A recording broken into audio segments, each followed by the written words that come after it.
figure it out. We're 1/3 of the way there. You know, got me and Josiah. No Vanguard, no Hutch, no Pisco. Not yet. Okay. These things are Not yet. coming. Not yet, guys. But Josiah, how's everything been going? You know, it's been a little while since we've seen each other. Our first show on Monday. It's been a week and a half, and Yeah, boy, has a lot happened in that week and a half. a lot has happened. Yeah, we started some Talia discourse. She's probably done about a dozen hours worth of shows explaining why she voted for Trump, which I guess wasn't our intention. I wrote my "I'm a Socialist Now" articles. You know, that's fun. And obviously, you know, some little things, right? Trump has really fumbled on this whole Epstein thing, it would appear, which I'm sure we'll talk about. I think those are the big things, if I had to guess. Hutch's unilateral ceasefire against Twitter lefties has ended. Oh, Hutch is here to explain. That's right. It did not last. We'll give him a chance to renew it. Wait, are we live? We are. We are. I'm hearing. Wait, hold on. I'm hearing feedback. Is that mine or yours? See, it must be Josiah then. I'm hearing it too. I'm not hearing it. It sounds like a helicopter propeller, but staticky. Really? Yeah. Chat, can you all hear feedback? Yeah, let us know, chat. Sometimes you guys can't hear it, but we can, and it really pisses us off. Apparently, I'm too loud. I've said that for years. Whoa. Somebody's mic is staticky as fuck. Maybe it's mine then. What about now? It got a lot quieter, whatever you did, but it's still there. It's literally your fan. It's literally picking up your fan in the background. That's impossible. I mean, that is literally impossible. Maybe not. Well, hang on. Hang on. You're making the man get up, Hutch. Come on. I read your Substack article about what was it, like sovereign wealth funds, and now I'm curious about your brand of socialism. Yeah, I've got 3. I'm planning 3 articles. The second one's out already. The third one I'm hoping to get out on Sunday, although it's the longest of the 3, about why I became a socialist. And the third one's going to outline my exact model. Yeah, it's a pretty fun little series. I don't know why. I tend to write in series chunks where I get an idea for things and I kind of split them across. Oh, look at the mustache on this man. Jesus. Can you all still hear the static? I'm doing something similar, bro. We synced up. We didn't even try. Hell yeah, bro. If I had known, I would look as working class as possible. I don't even know what to do. I'm overwhelmed right now with stimuli. So first and foremost, I can't even look at Pisco at the moment, but can you all still hear that thing, the helicopter thing? Yeah. You're out of your fucking mind. Hold on. Are you using the noise canceling feature on the native to Restream?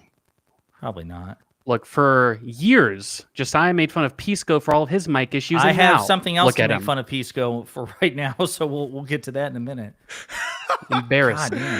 Oh shit! You can't Gavin, even do you hear like audio feedback, bro? Yeah. Honestly, it sounds totally fine to me. Wait. Fuck you guys. No, hold on. Everybody be quiet, and then Gavin, listen. That's perfect silence. What about when I talk, Gavin? What about it's just me? How are you doing, Gavin? Sounds What's up, buddy? like your voice. I know it sounds totally normal to me. Yeah. How you doing, Gavin? I'm doing great. How are you guys doing? Doing good, man. You're doing good. There's only one of the Vanguard here. Where's the other Vanguard? Zach is throwing up in the bathroom. He's so nervous. Oh, shit. That's fair. What's up, guys? Hey, what's up, How buddy? you doing, bro? How we doing? Doing good, man. Thanks for having us. Dude, No, we thank love you. having you guys. Thank you guys for accepting after the multiple schedule Rescheduling. fuck-ups. First, it was this person had a vacation. Pisco says he has family he wants to spend time with on a weekly basis, and it's like, Oh yeah. yeah, it's weird. Sorry about that, though. And you know what? Frankly, this is a long time coming, Vanguard boys, because you've been coming at our boy Hutch, and so everyone's hyped. Whoa. God damn, let's like get some foreplay in, okay? Everyone's been hyped up for Hang on a minute. the Clegane Bowl. These two are guests on our podcast. Oh, my bad. You don't Sorry. need to get aggro with them right away. Okay, all right. Oh, hey, you know what? I'm Actually, I'm back up. First of all, it's lovely to meet you both. I don't know anything about you guys. Tell me about yourself and introduce yourself to the chats. Yeah, for sure, man. I appreciate that. And, I guess a great way to introduce ourselves, or at least I'll speak for myself, is, I always like to reference the third Rocky movie. Are you guys anybody on the panel familiar with the Rocky movies? Hell yeah, bro. Yeah, man. The third one was my favorite when I was a kid, right? Because it has Hulk Hogan in it, and Hulk Hogan plays this guy named Thunder Lips, right? And so Hulk Hogan and Rocky, they have this insane fight where like Hulk Hogan goes insane on him, right? And they have this like big like weird charity event. It's like, whoa, dude, what's going on? What's going on? And then afterwards, he's like, come on, bro, let's get a Polaroid together. And he's like, what the fuck? You were just going crazy on me. And he's like, that's the name of the game, bro. We were just doing the sport of wrestling, right? And so I feel like the one thing that I can say about myself is that we like to get aggro on the show. We like to use our professional wrestling stand-ins. I think we all understand that we're on the internet and we got to make our voices heard. I also like Rocky 3, by the way, and great it's one. not. Yeah, they got Clubber Lang in there. They got the Apollo training scene. Really, just a fantastic movie. There's a fun fact about the scene that you referenced, which is that in real life, Hulk Hogan like basically crushed Sylvester Stallone's ribs in like real life. In that scene, he had to go to the hospital. He broke his ribs because Hulk Hogan was like literally beating the shit out of him for that scene. So Dang. little Hulk cinema Hogan's not the history best for guy. you guys. But the analogy, Didn't Hogan endorse Trump? Didn't he? Wasn't he at the RNC? Sly, Oh, Sly shit, is he totally a was. Trump fan RNC. too. Sly's a Trump fan. He's at Mar-a-Lago all the time. See, these are the people we need to reach out to. And, we're going to have special guest Cenk Uygur as well to come in and tell us all about how we have to reach out to Hulk Hogan. And I know you guys love Cenk. There you go. So hang on, we're getting backstory on the guests here. So like, so Gavin, introduce yourself, and then why don't you guys talk about how you got interested in politics and sort of like your general trajectory?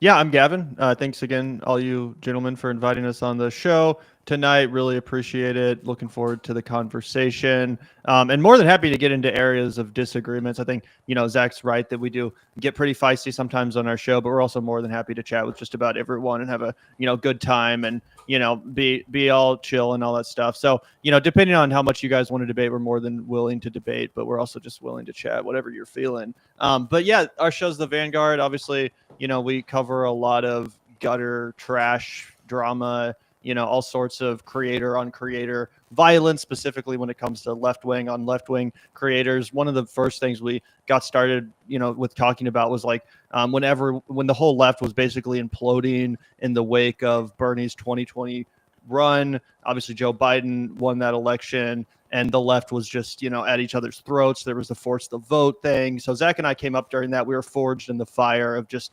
insane, left on left violence, essentially. And that became our beat. We decided it was a fun way to cover a lot of these kind of inter-movement disputes and disagreements, again, through that good old lens of juicy drama.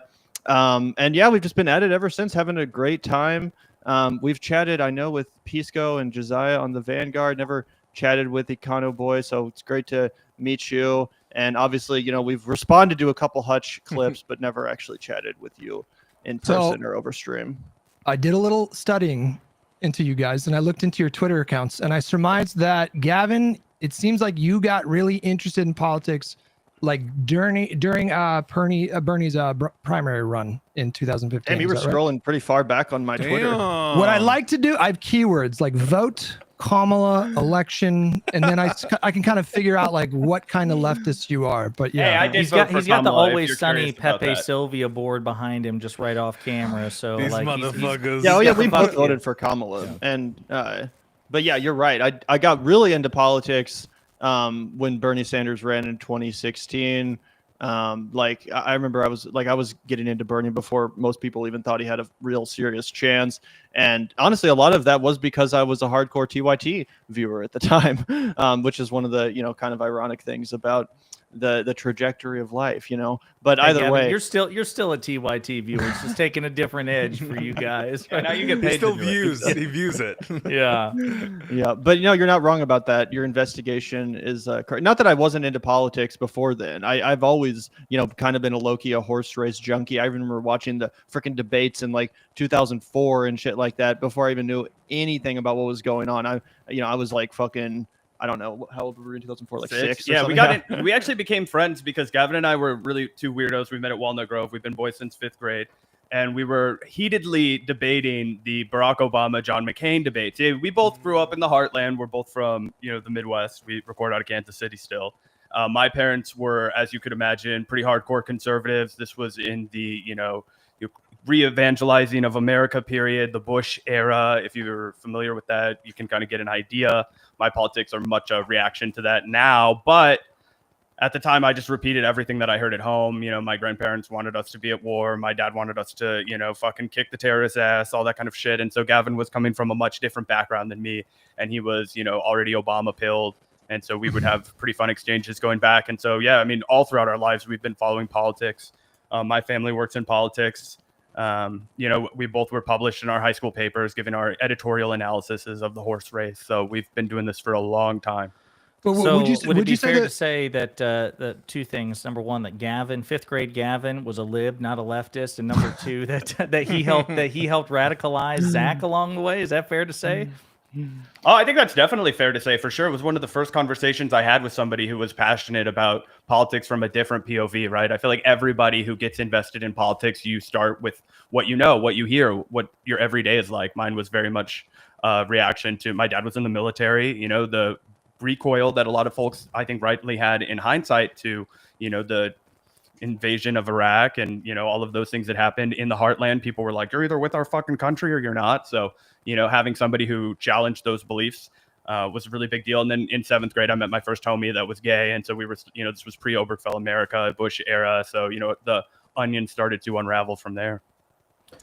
Would it surprise you to learn that we have a somewhat similar background in the sense that, so my dad's a military guy as well, as a Vietnam veteran, and he was a 30-year cop, very strong disciplinarian guy. He got radicalized after 9/11 in one direction, like many boomers did. We just lost like 75% of boomers just permanently, I think, after that event. And then that was when I was 17, 18 years old, was September 11th. And I realized after that event, everyone was talking about this thing that happened. The only thing that the president at the time was saying was they hate our freedoms.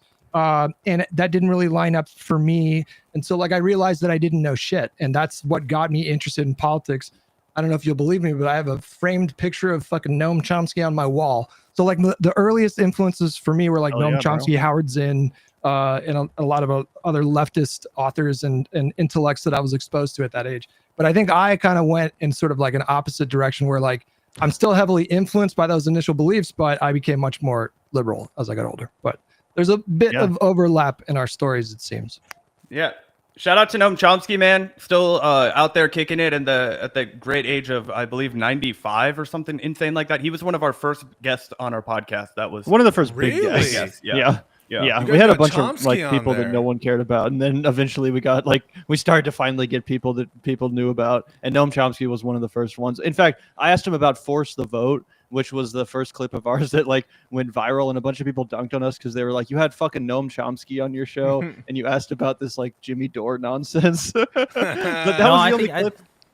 I think that's great, especially because when you had Chomsky on, he was still young enough. He was speaking like an auctioneer, the rate of speed. Now, unfortunately, that's no Whatever longer your the case. thoughts on anarchism are utterly and completely irrelevant. I also got to say, you guys, you're at 113,000 subscribers now. So you guys have been steadily climbing. But even before then, you guys were pulling some pretty big fucking names as far as interviews and stuff like that too. So how much of your early work was predicated on interviewing people versus just media critique and media commentary? Was it 50-50, 60-30? What was it? I would say that when we started out, it was mostly interviews, 100%, and then it kind of segued into more us just trying to be, ripping off Kyle Kalinske or whoever was making videos, and then eventually we realized that the real beat was kind of the media critique, to put it, in a more sophisticated way, the drama stuff, if you want to, put it in a less sophisticated way. But either way, it did take a while, and for the first, handful of episodes, probably first 20 or so, it was just interviews. We had some really cool people. We had Brent Welder, Cori Bush on the show before she got elected. We had Zoran Mamdani on when he was running as to be state assembly in New York. We talked to a bunch of cool people, and honestly, even though very few watched a lot of those videos. Like we would get excited when a video got like 300 or 400 views. I'm still really glad that we started our career that way. It gave us a real foundation where we learned how to talk to people and, you know, be professional on the mic and develop our personality as well. Again, meeting some really impressive folks. Yeah, Zach, can I ask you real quick, since we're on the origin story, what do your parents think of like this whole career that you guys have? Because I mean, I imagine they're still conservative. Are they MAGA people? So my dad is my dad's like an independent. You know what I mean? I actually I think he would probably vote for whoever the libertarian is on the ticket because he's not really a Donald Trump guy. My mom and I aren't tight. Let's just put it that way. I don't really want to talk about. Yeah, you know what I mean? It's not it's not like the end of the world, but my dad's our #1 Vanguard fan, so I got to give him that. Yeah, shout out to props. Dad. I'll also say it's separate, but the boys of the Vanguard, I think they're it's going to be a second channel or it's going to be a new project where you like do pop culture reviews, and then I know Gavin, you guys did that the movie about liminal spaces too. So like it's not just politics that they cover. They also do like pop culture stuff, and like they dabble in directing videos and stuff like that. They released a film. I watched it. It was pretty good. That was all Gavin, but yes, it was very cool. And so like also even the drama stuff, I think it's like, I don't know unless I've missed stuff, like usually the drama that you guys discuss, it's like politically relevant. Like obviously you're pretty well known for staying on the Young Turks, transformation, but that's not like just slop drama. That's not like, who's fucking who and whatever. That's like, that's a political transformation in one of the most influential progressive networks. So I'm curious, like to the extent that you cover drama, do you try to keep it within the realm of politics, or is it like you'll also go personal about like who's sleeping with who and, what beef is going on with you? How do you keep it?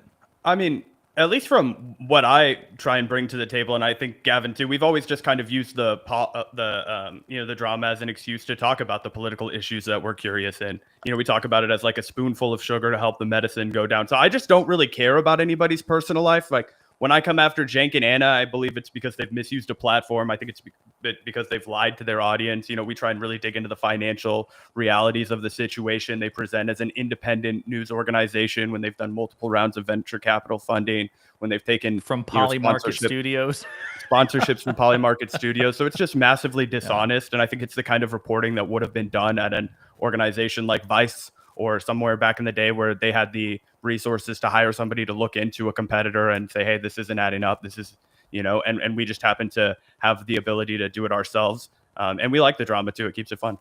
Yeah, I would say that. Go ahead, Gavin. I'll just answer quickly. I was just going to say that I personally do, really enjoy the drama element. And I agree with Zach. It's not like we're getting into, like this person's like cited at a fucking bar with this new girlfriend. What's going on? Like, obviously that's not what we're talking about. You're not TMZ. Right. But I do think that some of our best content and some of the content that people, get the most excited about and that frankly we get the most into is when there is a real personal element, when there's a real genuine bitterness between two creators sometimes that used to be friends. We had a lot of fun breaking down the Hassan versus Ethan thing. Obviously they had a friendship at one point. We had a lot of fun breaking down, Cenk burning the bridge with all these former collaborators, even people that are friends of our show like Francesca, right? Like that does bring an undeniable level of juiciness to a subject matter where it's not just like, oh, this guy, he changed his opinion. Like, no, it's not just he changed his opinion. He fucking threw his friend of 15 years under the bus and went on Charlie Kirk's show instead, like behind our back. Like, that's fucking crazy. Like, of course we're going to lean into that stuff. I mean, Zach was talking about, or you were talking about our love of film and pop culture. I mean, a big part of that is, the storytelling of it all. And that's what people get into, the drama in the truest sense. Hutch, it's definitely reflected in your growth for sure. Go ahead, Hutch, Pisco. Which one of you want to go first? I was saying Hutch hates Hassan. I do not hate Hassan, for the record. I don't think I that's hate okay. I'm not Hassan, so I don't have to. I don't. That doesn't raise an alarm for me. I'm shit stirring. Sorry. Okay, boys. I got two questions for you. You say you're cinephiles, so I want to hear your top three. And then my second question is, how does my decision to wear a lip ring in 2024 factor into your political? Hey, let me get the question. How does that factor into your political analysis? Really quick, 100% happy to answer that one first. I thought it was funny, and so I wanted to make a joke about it. I'll always make the joke first. If there's a joke there, like, I'm sorry. Like, I even responded and said that there are a couple of things you can make fun of me for, Hutch, if you want. There's low hanging fruit. But to be honest, no, we were just clapping back for our boy Kyle. Hurt my feelings, Fuck but yeah. let's get into let's get into the movies then. What are the top 3 here? Oh God, my top 3 movies ever. Probably, Jesus Christ, Raiders of the Lost Ark has always been probably my Great favorite select. film. Good. I was fucking obsessed and continue to be obsessed with the Indiana Jones movies, So which is was funny because but he was hoping really? for an alternative ending. So that's just No, all I'll say. I just saw Temple of Doom for the first time. I thought that was good too. I'm a big fan of those original. Temple of Doom is fire. yeah, It's the fire, original bro. 3 are all masterpieces. Yeah. But it's weird because I'm kind of known for, I'm obviously an experimental filmmaker. My film No Clip is an experimental found footage horror film. And most of my favorite movies are very kind of out there or artsy or, whatever you want to call them. But the thing that really got me into movies was actually the Indiana Jones trilogy. When I was a kid, I got absolutely obsessed with those films, led me down the rabbit hole into all the other movies that I, eventually came to love and admire so much. But yeah, Raiders of the Lost Ark, probably Lost Highway by David Lynch, or potentially Blue Velvet by David Lynch. Oh, that fucking Dennis Hopper in that one. One of the Frank. Fuck, what's his name? One of the best villains of cinema history. Dennis Hopper in that movie. 100%. He was so good in that film. And then if I had to put a third in the Mario one. movie. Oh, really? You know that? Yeah. Oh, I think yeah. in No, the I original heard one, about yeah. that. Bowser, I don't think I ever yeah. watched that one, but I think I remember watching like the Nostalgia Critic or one of those YouTubers roasting it back in the day. Yo, It was throwback Koopa, nostalgia Koopa, critic. asshole, by the way. It was not Bowser. What are you talking about? reference. King Koopa is Bowser. What? Is that true? That's fake news. Is Dude, that real? wait. Fuck you. Wait, Fake I'm fan. I'm not- Fake I'm Mario not fan. sure that's true. Nintendo. King Koopa is Bowser. Bowser's a Koopa. Fuck, he is. Okay, but here's the thing. That Yo, reference. no. Okay, Google says that's the case, but he's never referenced as Bowser in the movie. So I win, you lose. Proceed. What? I'm sorry, fellas. That's weird. I'm Yes. surprised they didn't just call him Bowser. That's a way more iconic. Anyway, if I had to pick a third movie, just to avoid sounding pretentious, I'll probably go with Harold and Kumar Go to White Castle. Hell yeah. Huge fan of the 2000s comedies, but specifically 2000 stoner comedies. It's really a almost completely extinct brand of film. Like you just don't see good stoner movies anymore. They very rarely get made, which is bizarre because now weed is actually legal in most places. Whereas back when it was more popular to make stoner movies, and frankly, back when stoner culture was more alive and well, weed wasn't legal everywhere. So that's something, we've talked about on the show a little bit in the context of our overlapping interests and getting stoned and going to the movies. But yeah, I would say that's a good top 3 for me. Sums up a lot of my personality. Okay, what about you, Zach? All right, can I cheat and give my letterbox top 4 just to make it easy? That's fine. All right, cool. So I got to start with number 1, Clerks. Kevin Smith, huge influence on me. Love him as a podcaster. Think he's a cool dude. Obviously, Gavin and I indulge in stoner culture every once in a while and lean into it on our show. I think he was a pioneer of the oratory medium. When I was a kid, I wanted to grow up and be a director and a writer. I went to film school for a little bit, did that whole shebang. Totally went a different direction, but he was a huge influence on me. And he's a podcaster too, so he still ended up kind of going down his path. Exactly. And so Clerks, one of my favorite movies ever. I thought it was, truly an independent film at its finest. A guy maxed out multiple credit cards, said, I believe in myself. I'm going to make this. It worked like a smashing success. Everybody tried to replicate it. Nobody could because it wasn't earnest and sincere. He couldn't even really replicate his own success. So lightning in a bottle there. Got to shout out Good Time by the Safdie brothers. Oh my gosh, what a fucking wild ride. I remember seeing it in the theaters the first time, even though the lights were stuck on and they gave us a free pass to come back. It was still electric. Had a great time. Robert Pattinson's done amazing work since Twilight. So if anybody's listening and they've written him off, he's actually a phenomenal actor and I can't recommend him enough. Rounders, the poker movie, Matt Damon, Edward Norton, one of my favorites of all time. Got the Rounders tattoo right here to prove it. Wow. Grew up playing poker online with my dad and just kind of continued it as a hobby when I was younger. Don't play that much anymore because I've tried to cut out gambling from my life. But, it's still, make your own luck. Good symbol. Great movie. And the last one, Paul Thomas Anderson's epic masterpiece, There Will Be Blood. Just an all-time favorite. I drink your milkshake. So those are my Great top movie. I fucking fully fuck with those. But nobody asked, but I'll just say mine. My number 1 is Everything Everywhere All at Once. Number 2 is Mad Max Fury Road. Number 3 is Eternal Fucking Sunshine love of the Mad Spotless Mind. Okay. I love those movies. Those are great movies. Charlie Kaufman's That's crazy you say that because 2 of those 3 I personally find to be overrated, but we don't have to get into that. I'm not trying to debate. Damn, No, Gavin. listen, Wow. wait. Is it breaking bread? No, I will not break bread. Is it everything everywhere all at once? Is that one of them? Yes. Yeah. Yes. I'm honestly not a big fan of that movie. But again, I'm not trying to be rude to people that disagree with my opinion in film. I don't want to come off like an asshole. You're fine. It's fine. Is the other But one you're Mad Max? No, I love Mad Max Fury Road. Oh, okay. All right. The other one would be Eternal Sunshine, which I do. I love Charlie Kaufman. I think he's a like great Eternal Sunshine screenwriter. I just think it's out of all of his work, probably the one that resonates with me the least. I know, but it hits me right here in the heart. A lot of his other. Oh, you really like that one a lot too? I mean, most people do. Most people do. In the heart. What can I say? And I like Jim Carrey. I think Jim Carrey, he's a decent dramatic actor. I don't know. I kind of like him in that role. You find that with a lot of comedians. I don't know if Zach or Gavin would agree, but it seems like the more accomplished comedic actors also make for really effective dramatic actors, like Jim Carrey, Robin Williams. Just even Adam Sandler. Yeah, Adam Sandler. I was just watching Moneyball. Jonah Hill was phenomenal in that in one of his first dramatic roles. Bob Odenkirk. I'm blanking. Malcolm in the Middle. Bryan Cranston. Bryan Cranston. Yeah, Frankie Muniz hasn't done shit. Yeah. Hell yeah. No, these are great picks. What a great icebreaker, Hutch, to because introduce their movie connoisseurs. I didn't actually know that. Well, I saw that they were movie fans, and I'm a fucking huge cinephile, and so I had. Do you have a letterbox, Touch? I don't know, but like when I found out you guys, one. Everybody tells me to do one, but I'm just too lazy to do it. But sure. I would have picked Magnolia. I would have picked Magnolia instead of There Will Be Blood for Paul Thomas. We got to do an entire episode where we come back and talk about Magnolia. I like Boogie Nights. Is Boogie Nights? Boogie Nights is one of my favorite movies of all time. I love Boogie Nights. I fucking love Boogie Nights. That's a great movie. I can't get my fiance to like Paul Thomas Anderson movies. He's kind of like Radiohead, where there's like no in between. People either just fucking fully hate him or they think he's one of the greatest filmmakers of all time. But for some reason, I got her to sit down and watch. I got her to sit down and watch Magnolia, and by the end of it, she was fucking crying. She was like, "That's the most beautiful thing I've ever seen." So like, I got her to like one movie. There you go. If I can get her to like Punch Drunk Love, that's like the final boss, I think. But that's a tough one to start with too, because it's long as fuck. It's like 3 hours long.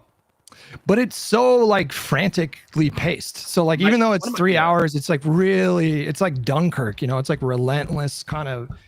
Building and building tension, and then just that really cathartic, totally random ending. It's just fucking amazing movie. I love it.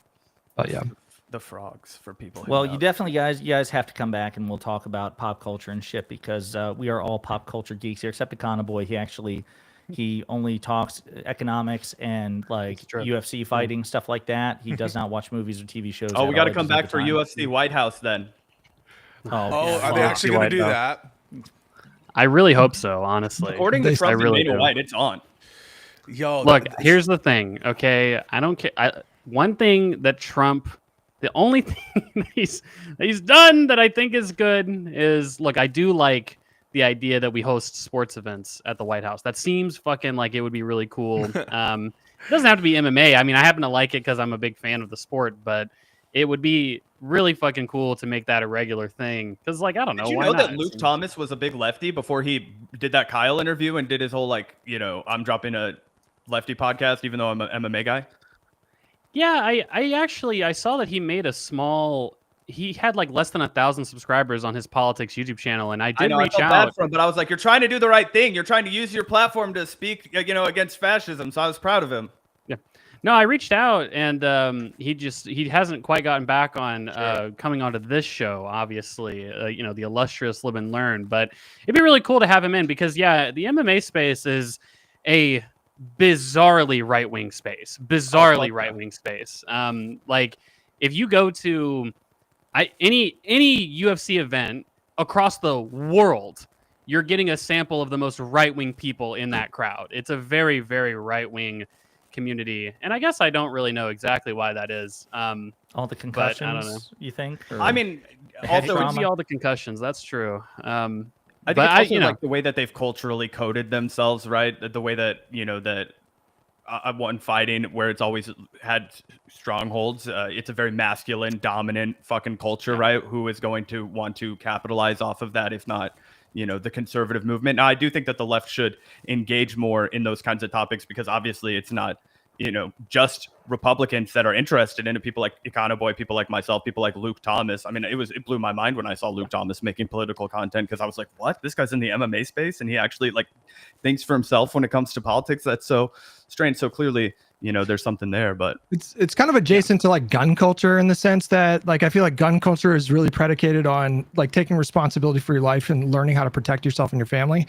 and they're kind of making their bodies a weapon. So it feels like kind of like a logical continuity there. Yeah, Hutch, what are your thoughts about that? Because you clearly know a little bit about gun culture, and you obviously came up as a Call of Duty streamer. I feel like the one hurdle that a lot of people in flyover country have when it comes to getting on board with, a socialist message. Like, let's just say AOC is on the ballot for 2028, right? I know what kind of conversations I'm going to have with my dad immediately. He doesn't care that she's a woman. He doesn't care that she's young. He's like, is she going to try and take my guns away? Like, that's the conversation that we're going to have, because he'll die on that fucking hill and he just won't vote for somebody if he thinks that they're going to come and take their guns away. So how do you respond to that as a lefty who's like a little bit familiar with the gun discourse? Honestly, I don't know much about gun culture at all, but I think it's one issue that I think Democrats need to sort of back away from. I mean, like there's certain things I think they can stick to their guns, but so to speak. But obviously, like I was talking to somebody, we were at the event, me and Josiah. I don't remember if you were there, Pisco. I don't think you were, in Milwaukee. No, yeah. And we were talking to someone who was running for local office there, and we were talking for like a researcher who looks into like political dynamics. And what he found was that gun clubs were an enormously important like social hub for conservatives, and that Democrats have been basically entirely absent from this really important kind of cultural movement. And so I don't really know, like, obviously it doesn't make sense to like force it, right? So if you get a bunch of like progressives that are going to a gun club because they feel like they have to be there, then I don't know if that's going to work. But I mean, my co-hosts, I feel like, are you guys more in tune with gun stuff? Yeah, I just assumed because of your Call of Duty era. That's my bad. That was a broad stroke judgment. So I've shot a shotgun before. I've shot some rifles before, and it was a lot of fun, man. So I went with one of my conservative friends from back home. We would always get into it in like high school and stuff and be arguing politics and shit. And so I just went on the gun range, and I was very impressed with the gun safety culture wherever I was. They were like, these are the rules of gun safety. Never, the rules. They always tell you the rules or whatever. But I actually found it a very awesome, cool experience. That said, I kind of, for me, it's a little bit of a moot point because of this case law in Bruin. I mean, the Supreme Court now, stacked as it is going to look very disfavorably to any kind of hugely restrictive gun law. And that's why I think Josiah, you're on board with me. Court reform is one of our major. Yeah, so we've been in favor of that for a while now. Me too. And it has to do, I think, both with fundamental fairness about when they fucked over Merrick Garland's seat, but just in digital, like the Supreme Court needs more judges to do the caseload. I mean, like we have an insane lack of federal judges, and that includes at the Supreme Court. But yeah, no, I don't think gun legislation is going anywhere at this court. Do you think that whoever the candidate is, if they want to pack the court, that they should hide their power level and then do it after the fact? No, I think that they should embrace. I think the sneaky shit puts, and I guess this is a good, I don't know if you guys want to talk about this, a good transition to Epstein stuff. I think sneakiness and being like looked as deceptive puts people off no matter what. I think that I'm embracing the people just owning shit. One of the reasons that I think Mamdani did so well in New York is that he stood on business, and when they tried to push him and like pinhole him into these narratives, he just was like, no, I'm not going to condemn what you tell me to condemn if I don't feel it, or I will have this policy about the stores, or I do want to freeze the rents. You don't have to agree with all of them, but I think today the currency of a lot of the political appeal is authenticity. And so when people are just like doing these answers that Kamala would give, like, oh, I'd have to look at it, or Joe Biden, especially in his first run. No, Kamala was the worst. People don't believe it. I think Kamala, out of every politician that we've ever had as a Democratic nominee, even Joe Biden in the very late stages he finally fucking run, at least could give an off the cuff answer to a question. Like Joe Biden was always talented at being a talker until the very and he's funny. End. He was actually genuinely funny. If you go back and watch some of those videos, even from like the Obama era, from 2012, shit like that, dude was absolutely killing it. He actually could handle just a totally off the cuff exchange without being on a script. Again, totally regardless of what he stood for politically, much of which I hardcore disagree with, but you can't deny that talent. I think that Kamala was specifically hindered in that area. I mean, she couldn't even go on a show like Joe Rogan and have an hour-long conversation with just about any podcaster. It always had to be these edited, kind of experiences, right? But you brought up Mondami, and I totally agree with you. I think that that's one of his great political strengths. And I was talking about it on the show the other day. It seems like he's one of the first progressives or, socialist candidates that's not terrified of the media, that's not terrified of the elite Democratic and establishment media. I even talked about this in the context of AOC, someone who I like, and I think that she has a lot of potential going forward. But there's been instance after instance in her career where I immediately saw, oh, she's terrified of the media. She's terrified of being called. Don't talk shit, Gavin. She's That's terrified. No, I know, but I know what you're talking about. I think that she's developed a lot and has taken on a role as and I think that she is improving specifically that area. But I like that Mamdani is confident to go to these different places and to be on the street. I don't know if you saw Cuomo. He's now announced today. Oh my God, bro! And he tried to. It was like the Soldier Boy meme. You ripped off my whole flow, bar for bar, word for word. Like, it was crazy. And he tried to replicate the thing that Mamdani does, where he goes out on the street and he gets dabbed up by people, and people are all excited to see him. But you can see that there's a stationary boom guy, and they had to cast a black guy to dab him up on the street to try and recreate the kind of authenticity that Zoran has in spades. And I think that that's what you hit on, Pisco. People are just desperate for conviction from the Democratic Party and from the left-wing party, where it's we don't give a fuck what you have to say. We are going to deliver on this, and we're not going to waver or fall into your traps or give into your bullshit. We're just going to say, this is what's going to happen. This is what we stand for, and we're going to deliver on it. Well, I feel like there's a tension there between what you said and what Pisco said a moment ago. Because Pisco, you're talking about just standing on business and just run on these bold programs. I feel like the public opinion is shifting towards packing the court very slowly. I looked at that when I was getting in an argument with Econoboy a couple weeks ago. There's actually a surprisingly large share of Americans that are open to it at this point. It's approaching 50%. But the problem is that the primary candidates, they run on these bold packages. You should run on in the form of if you elect me, I promise to do this, this, and this, and this. And then we've seen it happen just time and time again, where they get elected to office and they're constrained by the Congress that they have to work with. They're very limited in what they can do. And then they try to extract the best thing they can possibly do, but then they get told that they lied about making the promise. So I think that was a big appeal of Donald Trump, honestly. From the perspective of his voters, they felt like this guy's not going to get hung up on what the parliamentarian said and all this fucking crap that Democrats constantly shoot themselves in the foot with, all these fucking excuses that they make up to not actually we're going to get into it what here. They were elected to do, right? People are sick of that. So I don't think I don't think the next Democrat should run, have their main issue be packing the court or whatever. But I do think that there should be an urgency that's we actually are going to get our agenda passed in the similar way the Republicans have under Donald Trump. We're going to say fuck no to all these rules and stupid traditions that again hinder the actual progress that needs to be made under Democratic administration, specifically when they have a mandate like Obama had, right?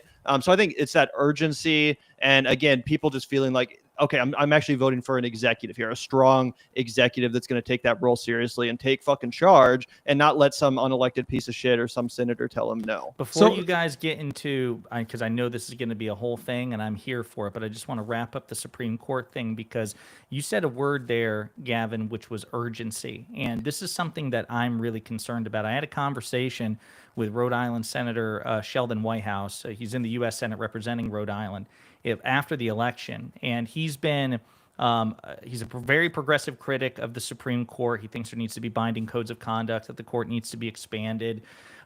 He's really big on exposing the dark money scheme, like Leonard Leo and all of the shit that has gone behind this right-wing project of packing the courts. And I asked him, I said, do you feel that we missed the moment with court reform? Because between the Dobbs decision in 2022, which revoked a woman's right to choose, between the Trump immunity decision, which polled terribly, and the various, high-profile corruption stories involving, in particular, Clarence Thomas, but to a lesser extent, Alito, it was the fact that they stole that seat. Right, but it was all like a perfect storm of back-to-back-to-back scandals surrounding the court. that their approval rating was like the lowest in decades. And my question to him was like, okay, we didn't campaign on that in 2020. President Biden was really, really, really slow to court reform until like his last year in office. And by then, of course, it was too late.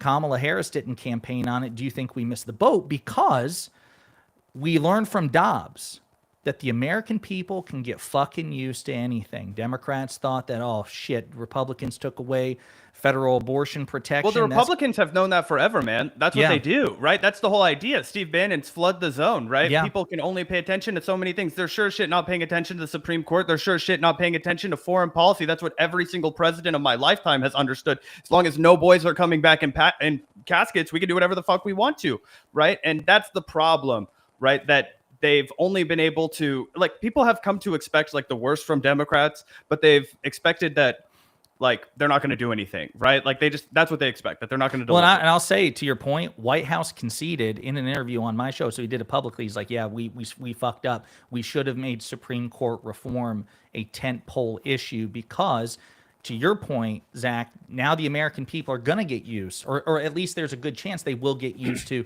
Clarence Thomas corruption, to lack of abortion protections, to presidential immunity, that if you don't strike while the iron is hot and you don't work to make it even hotter, the circumstances for a perfect political attack don't simply create themselves. Well, I don't think you make the tentpole stacking the court because, again, nobody really understands how to conceptualize that. What you make the tentpole is, I'm going to make your rent cheaper. I'm going to make groceries cheaper. I'm going to make your healthcare free. I'm going to make your colleges cheaper. I'm going to get rid of your student debt, right? These kinds of things. I'm going to make college free, whatever your policy is. That's the promise that you make to the American people. How you then turn around and implement it is by stacking the court when you get there. When you say, fuck all of this red tape, I'm not going to let it hold back the American people. You got to make it an issue, though? People. Like, I take your point that you got to frame it and contextualize in kitchen table issues. Like what we talk about here when the Supreme Court comes up is, I feel like you have to tie that into the Supreme Court by saying, if we don't expand, no, that's too weedsy for the American people, in my view. I think people want to talk about, like, when you get an issue that's polling well, talk about it, right? What polls really well? Medicare for all. What polls really well? Let's address the climate problem. Let's make your rent cheaper. Let's make groceries cheaper, right? Those things poll really well. I say talk about that all goddamn day. That guy wants to make your groceries more expensive. That guy wants to give tax cuts to rich people. Do you want to give tax cuts to rich people? Fuck no, right? That guy wants to give money to landlords. Landlords already have all your money. Oh, I hear you. I think where we disagree is, I don't think we will ever see Supreme Court reform until Democratic politicians feel that there is a public appetite for it. So you think you have to tie it in together? I mean, I don't think we should shy away from talking about it. I think it was totally cowardly when Kamala Harris was asked about it on the debate stage and wouldn't actually give a fucking answer. Agreed. That was when she was VP under Biden. I thought she should have said yes. I don't necessarily think it should be the number one issue. No, I'm sorry. When I say tentpole, if that implies like literally number one, I just think it should be a major campaign issue because, to your point, I think it should be something that we're addressing. Yeah, for sure. And that we're not afraid to talk about, and we shouldn't cower to the media. 100%, because if you don't change the court, then all the things that you guys are talking about, that we often talk about, can't be done, right? Because we talked about, what was the one example? There was an example that comes up here a lot that we say, if it managed to pass both chambers of Congress and get signed into law by a Democratic president, a conservative Supreme Court can strike it down. Then Medicare for all. Medicare for all would be an example. So let's say you well, squeak that. I also think that if you look at history and if you specifically look at FDR, you'll learn that you don't even actually have to do anything to the Supreme Court. You can literally just threaten them and say that we're going to expand the Supreme Court, or, hey, we're going to put term limits on you fuckers. The Supreme Court, they pretend to be like this holy fucking super sanctimonious body. Oh, we're above everyone. But they're actually just as susceptible as public pressure as pretty much any other politician. And one thing that they really want to see preserved is their power. They want those fucking 9 assholes to fucking have all the power that they do, and as soon as there's even a threat that, oh, actually you're gonna have half as much power as you currently have because we're expanding this bitch, we're gonna double its size, they're gonna freak out, and they're a lot more likely to I don't want to say fall in line, because obviously I support democracy and I don't just want a king that forces the fucking Supreme Court to vote the way he wants, but I do think that part of being a strong executive like FDR was was understanding that and using it to his advantage. Again, he threatened to expand the Supreme Court without actually doing it, and the Supreme Court went ahead and passed the New Deal. Well, we could talk about that all day. We could talk. Does anyone, Accountable, do you have anything to add about the Supreme Court thing before we go back to the parliament? Yeah. I was just going to say that I kind of disagree with that in part because I think that there's a lot of people on the court that literally have the mindset of a king and a dictator, that like people like Samuel Alito are just like, fuck what everyone else thinks. I don't give a shit about any of the consequences of anything that I do because I'm literally unaccountable. There's no reason to care about anything that I do or anything anyone else does. Like he told the Wall Street Journal that he doesn't think Congress has the power to regulate the courts. Those are his exact words. And so I think that, to I guess your point, like I think that Congress and the president needs to like literally put the Supreme Court in its place. And like part of that is like, okay, Mr. Alito, like I guess have fun dealing with like 4 other justices that are, on the left of the ideological spectrum or whatever. And I think that one thing that, I think you were saying like the threat itself would accomplish it, but it's like, I don't think that's true with this court. Or of term limits, because if you say you're about to be termed out, then who really gives a fuck? I mean, the president has a lot of power over these people. You'd have to do term limits that aren't grandfathered in, which I think that, I don't know, honestly, you might be more likely to be able to just pack the court because it's basically the same thing at that point. But I would just say don't oppose the packing of the court, for the record. Well, yeah. I was going to say the political argument, to Hutch's point, I think that one of the reasons why you'd at least make it part of your platform, or at the very least you'd be able to explicitly answer like, yes, I believe in packing the court. And I don't disagree with that. I misinterpreted what Josiah was saying by tentpole issue. Like I wouldn't say it's number 1, 2, 3, 4, 5. But if you're asked a direct question, I think to Pisco's point about Mamdani is that you answer that question and you say what you believe. Well, I think that the advantage to saying that and like being willing to have that conversation is that it really puts the conversation front and center on what packing the court like actually looks like and what it actually means. I have always found that the Democrats made a strategic mistake by saying, no, people are just so scared at the prospect of packing the court. And it's like, I just really don't think that they are. I think that if you bring up that conversation on the mainstream media platforms and stuff like that, it forces Republicans to actually defend every single unpopular decision that the Supreme Court has made. And it also forces them to defend the very anti-democratic nature of the Supreme Court, which frankly, I would find that most American people probably don't principally just like love the idea of 9 philosopher kings, but rather like the idea of like, hey, a lot of these, like you guys said, popular policies that are going to get struck down perpetually because we have not like constitutionalists, not originalists, but right-wingers on the Supreme Court. That's who we have on the Supreme Court. That's why all these policies are getting shot down. That's why Trump was made a God king. That's why you don't have abortion rights. I think that all of those things, it's like, hey, J.D. Vance nominee, defend the idea of not packing the court. Defend the idea of these women dying in these states because they don't have, rights to an abortion because of the right-wing Supreme Court. Defend the idea that we don't have a functioning healthcare system for the same reason. Defend the idea that you and the future presidents are not held accountable. Like, completely ridiculous. And you could even sandwich it. You could, to your point, Accountable, you could say, women are dying in Georgia of ectopic pregnancies because of the Dobbs decision, which, revoked abortion protections, which fucked the entire reproductive health care up. And if we were, by the grace of God, able to pass by federal statute abortion protections, this fucking court could strike it down. So they are the cause of the problem, and they will prevent a solution. I was going to say the last thing to Hutch's point about hiding your power level, to I guess Hutch and Pisco's point, the point and then the response was that I don't like the idea that you don't run on packing the Supreme Court and then you get in office and what are a bunch of moderate Democrats going to say? You didn't even run on this. People don't want this. And it's like you've given them every reason to think that, or at the very least to say that they think that, because you didn't actually run on it. Like, what's their evidence? But if you run on saying, look, there is a principled case for packing the court, like Pisco said, because they stole the seats. I don't even care as much about that. Just like, look, the consequences of the Supreme Court are disastrous.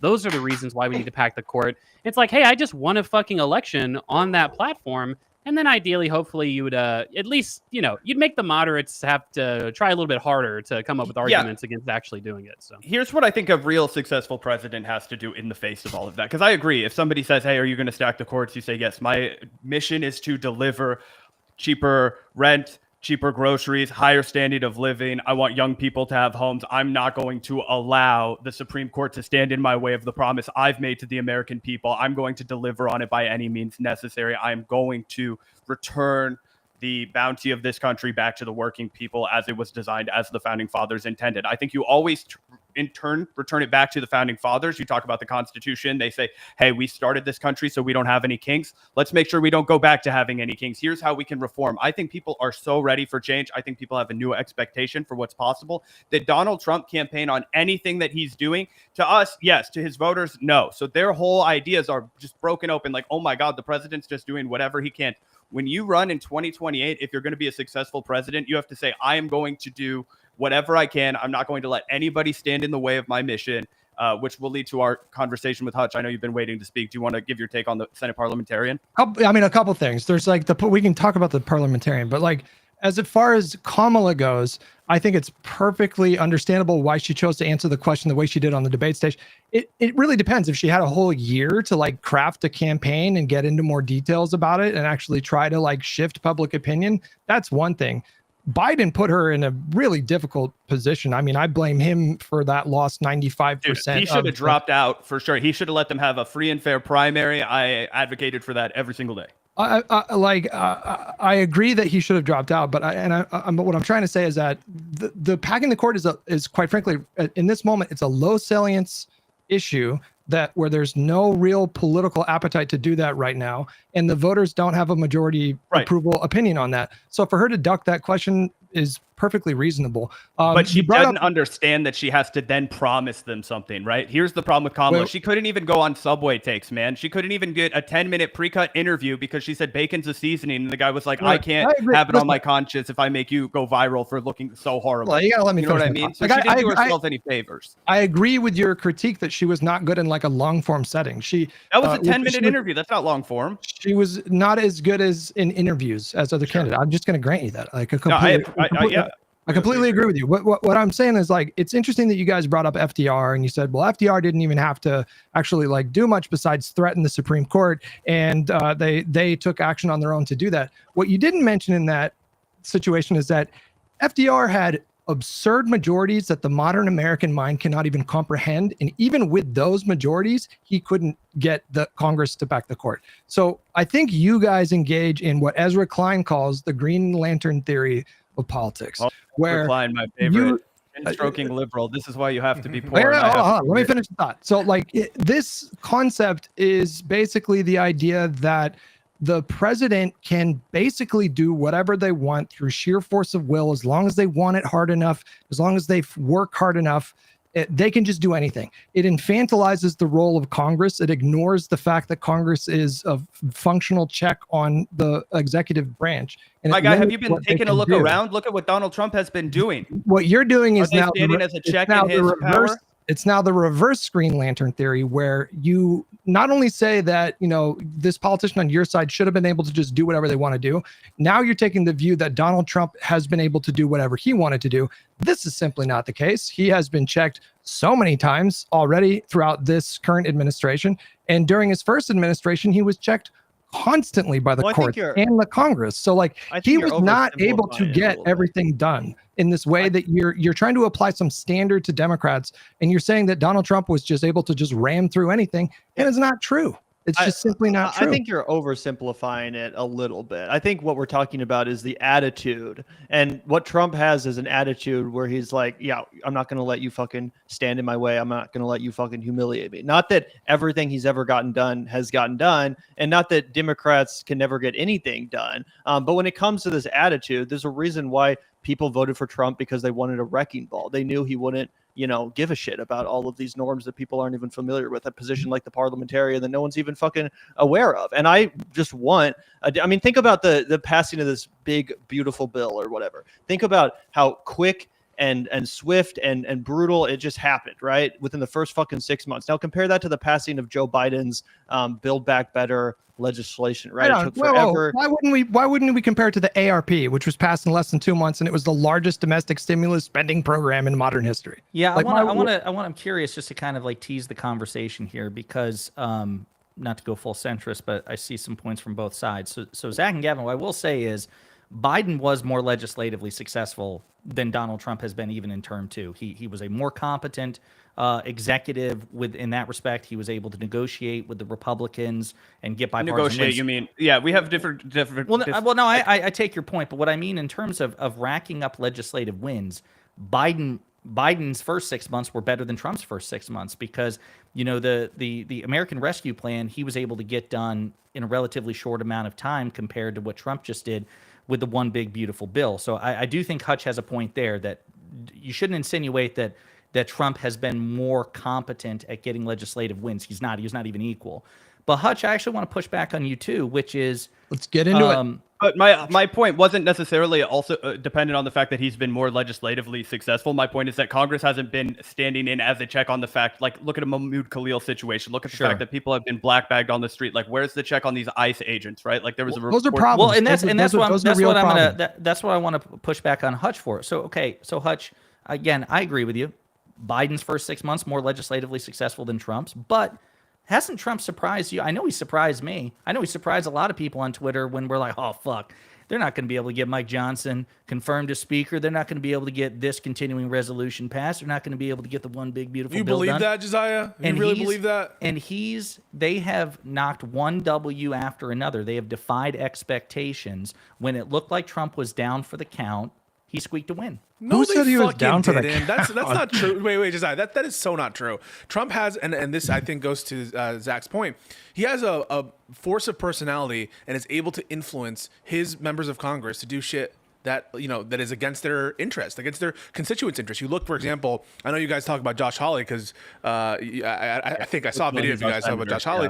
Like, Josh Hawley puts a stake in the ground and says, no, on Medicaid, I'm not going to budge, and this is really important. This is really important, and he budges. And so, if you actually, Josiah, and I have to question you, you actually thought they weren't going to be able to get Mike Johnson as speaker? You actually thought they weren't going to be able to pass a continuing resolution? That shit was baked in when they won the election, man, because Trump actually has that force of will.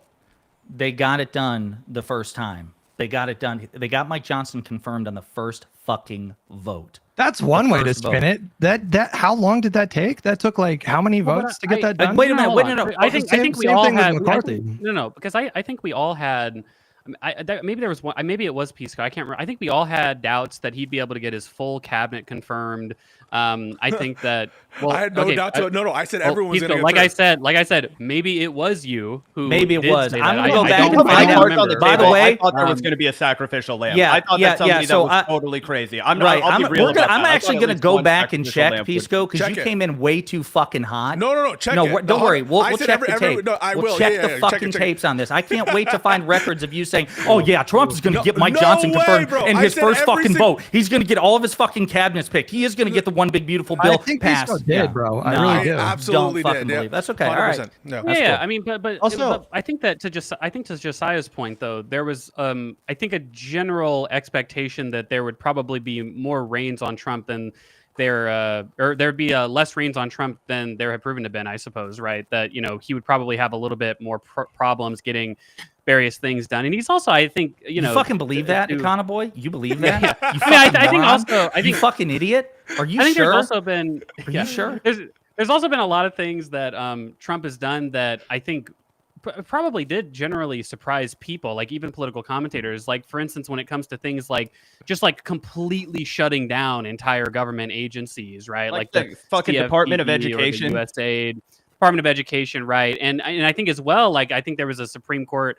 ruling that came out, I think it might have been just today actually, that said essentially, you can substantially cut these agencies or withhold funds. And who gives a fuck about Congress, essentially, originalist Supreme Court, quote unquote. Like, I think that that's a pretty surprising thing from most people's perspectives. And, people have to adjust their priors, but, there's something to be said, I think, about Trump's, over performance, I guess, relative to his first term in a number of ways. But it's a misrepresentation of the truth to suggest that Donald Trump just doesn't have to abide by the checks that, people like Joe Biden did. Like you mentioned the parliamentarian, and I think you're like furthering this narrative that like, the Republicans get everything they want when they elect Trump, and then we elect Biden, he just throws scraps at us. That's kind of the narrative that you guys push, right? Yeah, I stand by that. I think that his entire presidency, that's why he was a one-term president. Yeah, usually if you're a really successful president, you get 2 terms. He got 1 term. Well, let's interrogate that a little bit. Like, you guys blamed the Senate parliamentarian for the $15 an hour minimum wage. No, I don't understand how you reached that conclusion. For failing on one of its primary campaign promises to the American people, and the minimum wage in this country hasn't been raised since George Bush. Well, what should he have done? Fired the Senate parliamentarian. What would that have accomplished? There would have not been the person standing in the way of that issue. Another one would have cropped up, and I would have advised that he deal with it swiftly. You still didn't have yes votes from either Cinema or Manchin. I think you can deal with that if you're the president of the United States. To Pisco's point, he expected every single one of those people to fall to Trump because Donald Trump will exercise power within the Republican Party. Everybody did. Ruin you. But not everybody make sure did. that you never work again. I think that Joe Biden could have done a lot more to put his thumb on the scale to get Joe Manchin. Get into specifics. How is he going to pressure Joe Manchin? Go to his district, hold a rally, talk about how this guy right here is standing in the way of you getting a minimum wage. Call it the minimum wage rally. Have 100,000 people show up. Have Bernie Sanders speak at it. Have every single person, have Kamala Harris speak. Bring out Barack Obama if you can't. Have Michelle Obama speak there. Sorry, what Get state AOC did he on the serve stage. again? This is how we're going to raise the. It wasn't a district. It was a state. What state did he serve again? West Virginia. And then how did they vote in the last election? Do you know? Yeah. Do you think that they would all vote for a $15 minimum wage? They would. We voted for a $15 minimum wage in my state of Missouri. And guess what? We also voted for Donald Trump, unfortunately. People are heterodox. Same thing happened in Florida, which is the Republican stronghold. It's a Trump plus 40 state. Whatever leverage you think Joe Biden had in West Virginia, you are deluding yourself. Like, I just want to ask you, that's because people don't show up to vote in West Virginia. Look at how many people are registered to vote compared to eligibility in West Virginia. Can you simply accept that sometimes presidents are going to be constrained by the Congress, that it's not just as simple as them wielding the bully pulpit? Are you willing to concede that sometimes presidents don't get the things that they want?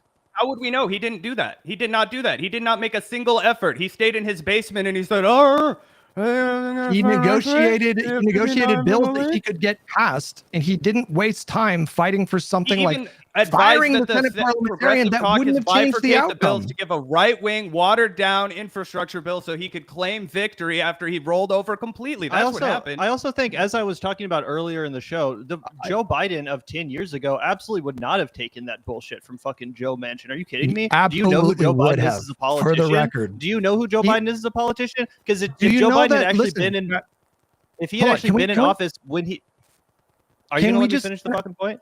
Okay, sure, go ahead. Okay, because I can't focus with that either way. If you actually knew who the politician Joe Biden was from his previous era, he would not have allowed his signature piece of legislation to be embarrassed in the way that it was by the likes of Joe Manchin and Kristen Sinema. He didn't even threaten to, facilitate a primary against them. As soon as Thomas Massey starts talking shit on Donald Trump, Trump's tweeting about how they've already recruiting candidates to run against him. And with Joe Manchin, it's like, there may be some disagreements with this fine and honorable member of the caucus from West Virginia, and let's go talk about it privately like gentlemen. No, Zach is 100% right. You're the president of the United States. You go to his fucking home state. You embarrass the shit out of him, even though Biden's not very popular in West Virginia. You at least try. And Bernie Sanders is. And Bernie Sanders is. You can bring out people that are popular. Kentucky has a Democratic governor. It's not impossible to reach these people. They're not just like 100% Democrats suck. I hate all Democrats. Like, no, if you actually put it to them in a way that makes sense, these states, which, by the way, within the fucking last 75 years, were all blue states. Yeah, you can convince them to fight for something like minimum wage. You can convince them to take out their anger on this politician who's single-handedly holding that up. I don't know. I don't think it's that crazy to at least try. And that was another issue with Biden. His whole posture, he just exuded weakness. Trump exudes strength, specifically to his base, less and less with every passing day. I think he's kind of fading in that capacity. But for a while, he was a master at getting people in fucking line and on message. He turned the entire party into a reflection of himself. You know what I'm saying? Like, Biden couldn't even pretend to try to do that. And again, it might have been that Donald Trump did when he was president. What was the first thing he tried to do legislatively? In which term? The Obamacare thing. The first term. Oh, you mean in the first term? Yeah. He passed a tax incentive for rich, and also repeal and replace Obamacare. I don't know which one happened first. The first thing he tried to do was repeal and replace Obamacare. Was he successful? No, John McCain stood in the way of it, but that was because they had a personal grievance. Okay, do you not remember the whole problem? Do you think that Donald Trump could have used the bully pulpit to force McCain to vote in the way that he wanted to? I think that Donald Trump, if he had been a more deaf politician, would have absolutely gotten John McCain to go along with it. And if he hadn't said, I like the ones that don't get captured, and made fun of the man's military record, he would have absolutely gotten it. Yeah, because the thing about Trump is that he doesn't actually give a fuck about the actual policy. Like, he's never really been someone who cares that much about getting policies passed. It's a cult of fucking personality. If he was a sophisticated politician, he wouldn't have pissed off John McCain in that sort of way. Not that he totally didn't care about that goal of repealing and replacing Obamacare. I'm not trying to seem like he didn't, but I don't think that he cares as much. That's not really his mission. Whereas Joe Biden should have been politically savvy enough to get those senators in line. Okay. So I feel like, guys, you are perfectly exemplifying what the Green Lantern theory of politics is. The central premise of it is that neither of you seem to accept that the Congress can be a check on the president. Neither of you seem to accept that sometimes. When did Joe Biden try and use the pulpit? I let you That's talk. what I'm Hold telling on. you. We advise Let that me he speak. should have. I was speaking. I was Okay, nice to Gavin here. Okay, like you guys seem to think that there is always going to be a way to force the people in Congress to give you the bills that they want, and the reality is literally every single president has been constrained by their Congress. Never said every that. single one. I don't think that. That is not my position. I think that Joe Biden should have think tried that? What do you harder. mean? I think he should have tried harder and used the bully pulpit more to shame the people that were preventing him from delivering on what the American voters voted him into the office to accomplish in the first place. To me, as someone who actually deeply cares about these policies, who cares about the public option that he never actually tried to fucking do once he was in office, who cares about the $15 minimum wage, which he didn't even try to fight for once he was in office. Yeah, it actually pisses me off, and I want to see the president reflect the frustration of his fucking base when it comes to those key issues, and to at least punish the members of the caucus that are they're disloyal and that fucking embarrass the whole agenda and administration. Do my podcast co-hosts have any opinions on Manchin to get a $15 an hour minimum wage in West Virginia?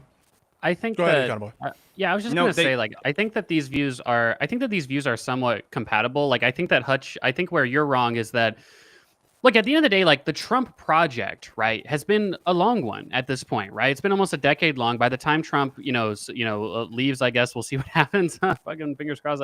His last term in 2029, that'll have been Donald Trump leading the conservative movement in this country for 12 years, right? A very long time. And we see some of the fruits of that today, right? We see the consolidation of power within the court and the Supreme Court. We see, like Pisco said, the consolidation of power within the caucus, and he's able to essentially just dictate things to the caucus. And, how did he accomplish that, right? It wasn't through, my friend John McCain or, the analogous thing that Joe Biden did with Joe Manchin. It's like, look, at some points, you have to try and make long-term decisions in the composition of the caucus. You're always going to have moderates and progressives, and those people are always going to disagree. Same thing with the Republican Party to some degree, but at the very least, I think it's probably worth it long-term to instill a kind of like coalition culture within the party and say, look, we ran as a party on $15 an hour minimum wage. I won that election.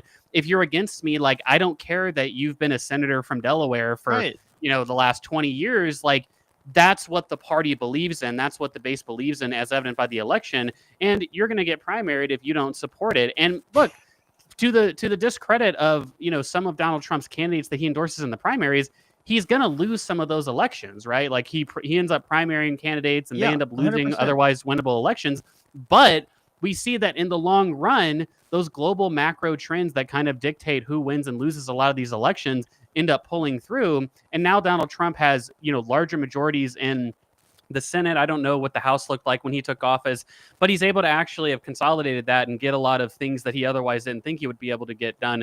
Do you think that Joe Manchin he was going to be threatened by a fucking primary? Well, Hutch, you're completely disregarding my point. Okay, no, I'm not. What do you mean? No. My point wasn't that you could get Manchin to change his mind. Manchin didn't even run for re-election. He left the Democratic Party. He was an independent when he retired from the Senate. Like, I don't know that there's substantially anything that you could have done. I think to the Vanguard's point, there's probably something to be said about at least like the appearance of giving a fuck and like trying. Which was a huge part, which by the way was a huge thing that led to Trump's re-election, was the fact that everyone felt like Joe Biden was asleep at the wheel, that he was feckless, that he was too old to whip his own fucking caucus into line when it mattered. That's why he lost. That's why we have Trump. That Joe Biden didn't even fight for the American people. What you're saying doesn't mean anything. When you say something like what do you mean it doesn't mean anything? What do you mean it doesn't mean anything? When you say just use the bully pulpit, you're not suggesting anything. No. He just said something very specific. Okay, yeah, go for it.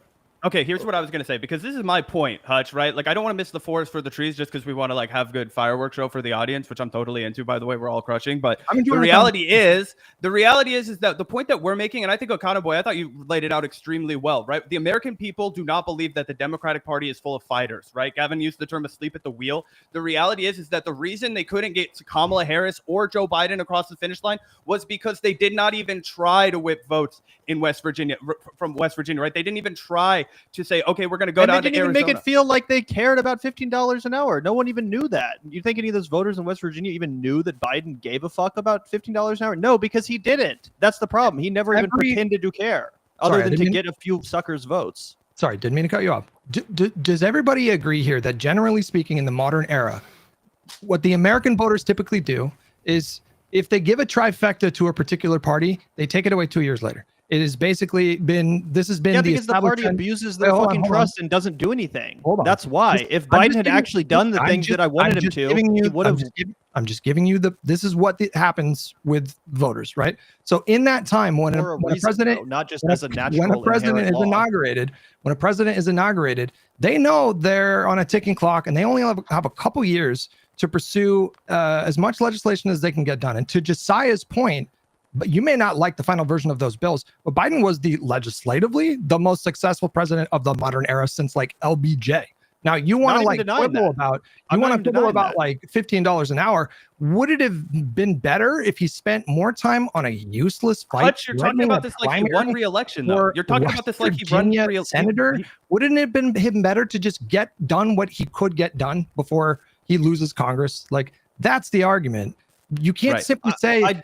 Vaguely, you can't simply say like just go to West Virginia, send AOC to West Virginia. Who gives a fuck? Have you not seen she's been on a Fight the Oligarchy tour and it's been massively successful? Let me talk for 1 second about this, guys. I was just in Tulsa, Oklahoma. I was in Tulsa, Oklahoma doing a segment for the Vanguard where I went to one of the Fight the Oligarchy tours, right? You guys ever been to Tulsa, Oklahoma? Never. No.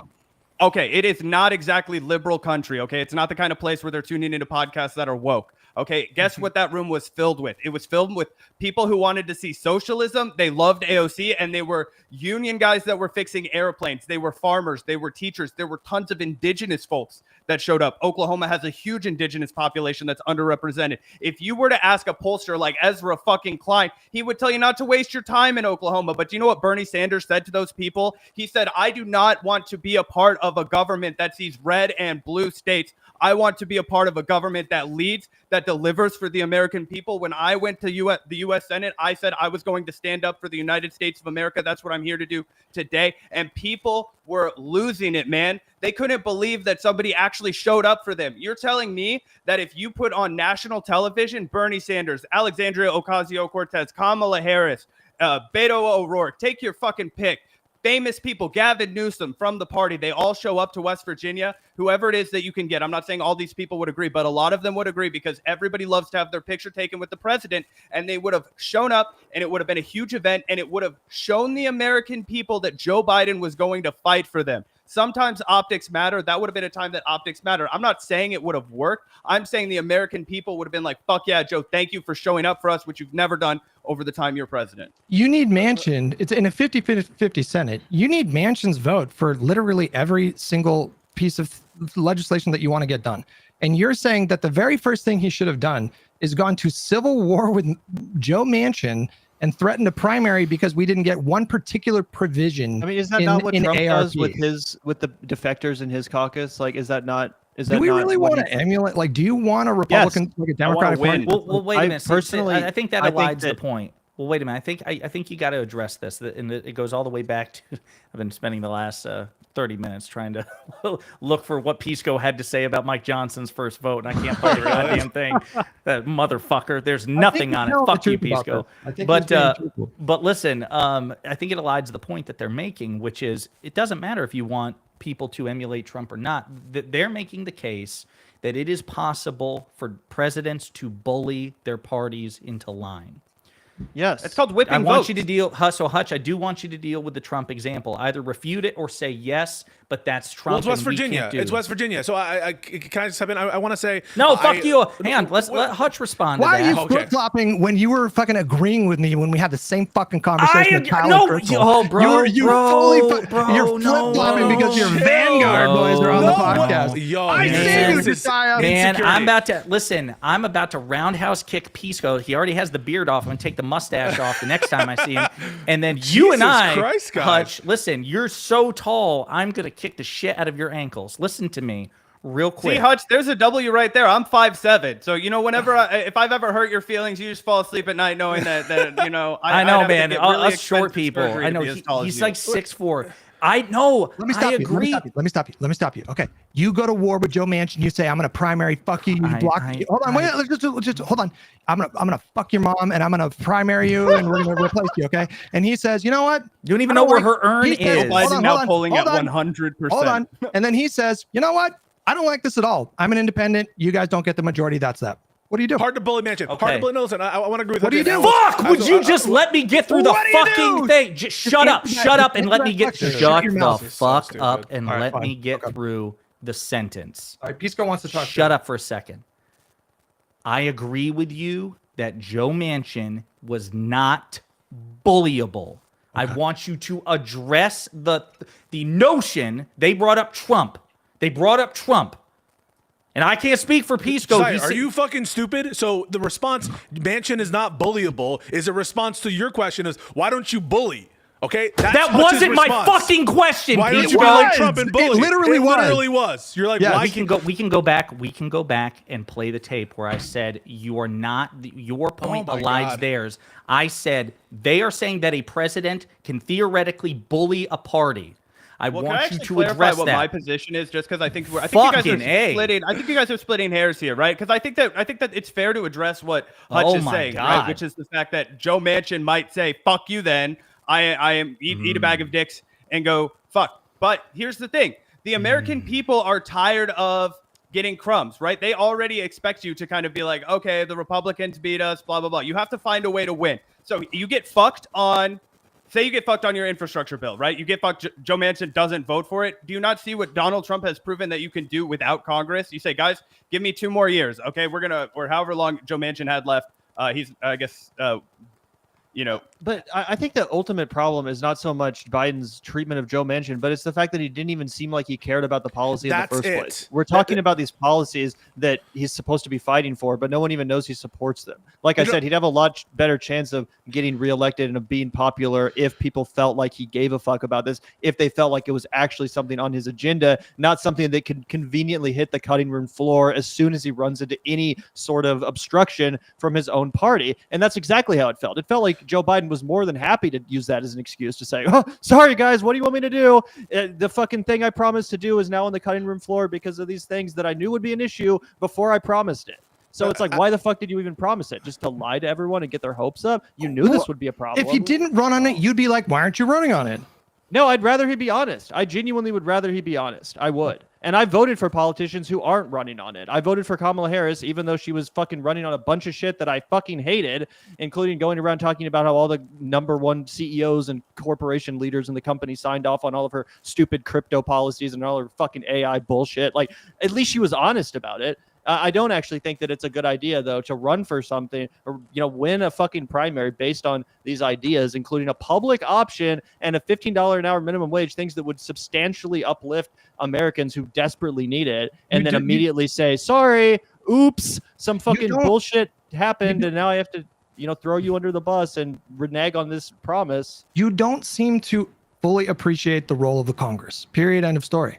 No, like I just said, though, he didn't even try to make, like with various politicians that understand this issue, they know that, and they build a pressure campaign to make it so that it's political suiçide for you to oppose this policy. Joe Biden didn't do that with the right policies. He did it with the wrong ones and bungled the ones that he was right about, like the Afghanistan war.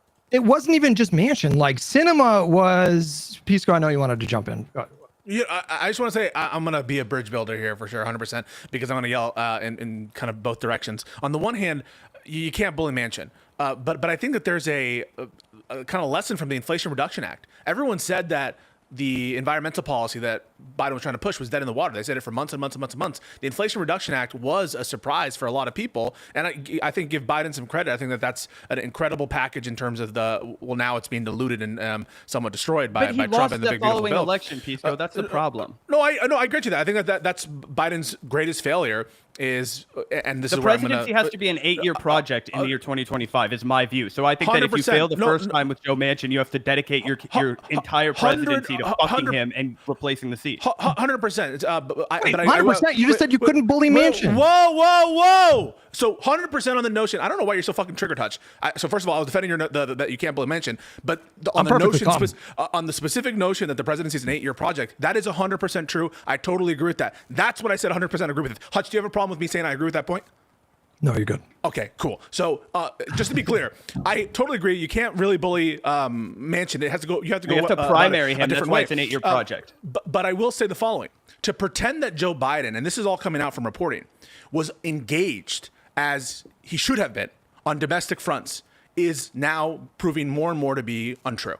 It appears that it appears that he outsourced domestic policy to Ron Klain. He had minimal meetings with his cabinet. He didn't even do cabinet meetings. I was about to say that. And so it's a systemic problem of Biden in terms of his failures as a communicator and his failure of engagement on the domestic front. And that is, unfortunately, a legacy that I do think has contributed to the rise of Trump. That's not to say, and I don't want to denigrate the good domestic agenda that was done. I think the Vanguard, I think, is, what Biden did, he got tangible wins for the American people domestically in a way that other presidents didn't. I didn't hear you really to say that that's not true. I think you said it was like watered down. I think it's watered down because he was trying to make, build bridges where he could, but he did pass through some historic legislation. I think you guys would acknowledge that. Oh, but 100% he did. My problem is that he embraced bipartisanship in a way that was totally detrimental in a time when he should have been fighting. I feel like what people he embraced it when he had to. He didn't. It was a divided government when he was doing bipartisan stuff. He had to do bipartisan stuff. What other choice? Guess what? The people said, "We don't want you anymore. We want a guy that's going to go play hardball." To be fair, I do think it was Joe Biden's age made it basically he was unreelectable. Like I do feel he was so old, he was so fucking in cognitive decline that like that ultimately had more to do with the way people voted for him than like the fucking Joe Manchin thing. To be totally fair to Joe Biden, and I also think that if Joe Biden had been a younger version of himself, he would have been able to better communicate the wins that he did secure, because that was another huge thing. The communications department in the last administration was just pathetic. They didn't brag about anything that they accomplished. Most people didn't even know what the fuck they accomplished, even though, as you mentioned a couple times accurately, they accomplished more than previous administrations had.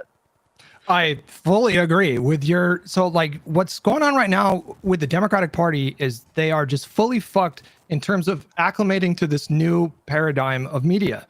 They don't understand the climate whatsoever. And so Biden did go out there and like visit like small fucking cities in Michigan and Pennsylvania to celebrate, the impact of the infrastructure deal. But who the fuck was there? It was like C-SPAN with like 17 viewers. Nobody was tweeting about it. Nobody was talking media, about it. And that's half the job now. Hutch. Yes, exactly. I agree with you. I agree with all of this. I agree with all of this. Right. And I think you agree with this part. And so that's why I'm glad, because I think that's part of what's being spoken about from the Vanguard is the communication part is 50% of more than 50% of the job now, both internal communications, that is to your other stakeholders within the government, other branches of government, that's to Joe Manchin. And he was able to negotiate, but it was delayed, right? The Inflation Reduction Act, and also externally, right? And getting public support for ideas, getting pressure, right?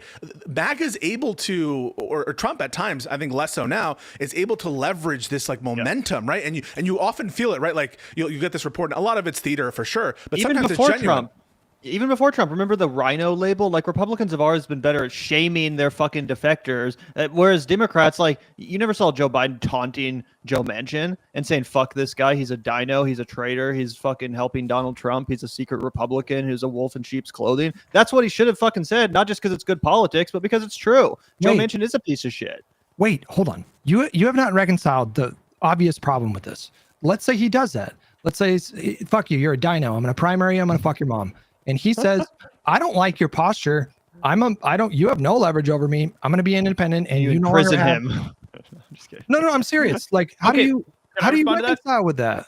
100%. Yeah, I think that's a very fair point. That's why Pisco and I shared the moment where we agreed that hey, this is an 8-year project, right? When you're battling a Congress that is 100% against the American people, like Joe Manchin, like Christian Sinema, right? You can't accomplish the goals. The American people just voted, and we're operating under the time Joe Biden's just getting into office, right? Okay. They voted for him to be an antidote to Donald Trump. They're scared because of COVID. They want somebody who's competent. They want, vaccine rollout that's sufficient, right? They want all of these things. That's what he's been voted on. So you have to say, this man is standing in the way of what I want to accomplish. If you want a higher minimum wage, we need to know that this man is standing in the way of it. You make him a pariah. You make his name mud in Washington. And in the meantime, you do not pass that piece of pivotal legislation. You go to town with every single executive order that comes across your desk. You make that man's life hell, and you also go to work uplifting the American people. You declare a state of emergency. You talk about how healthcare is a human right. You talk about how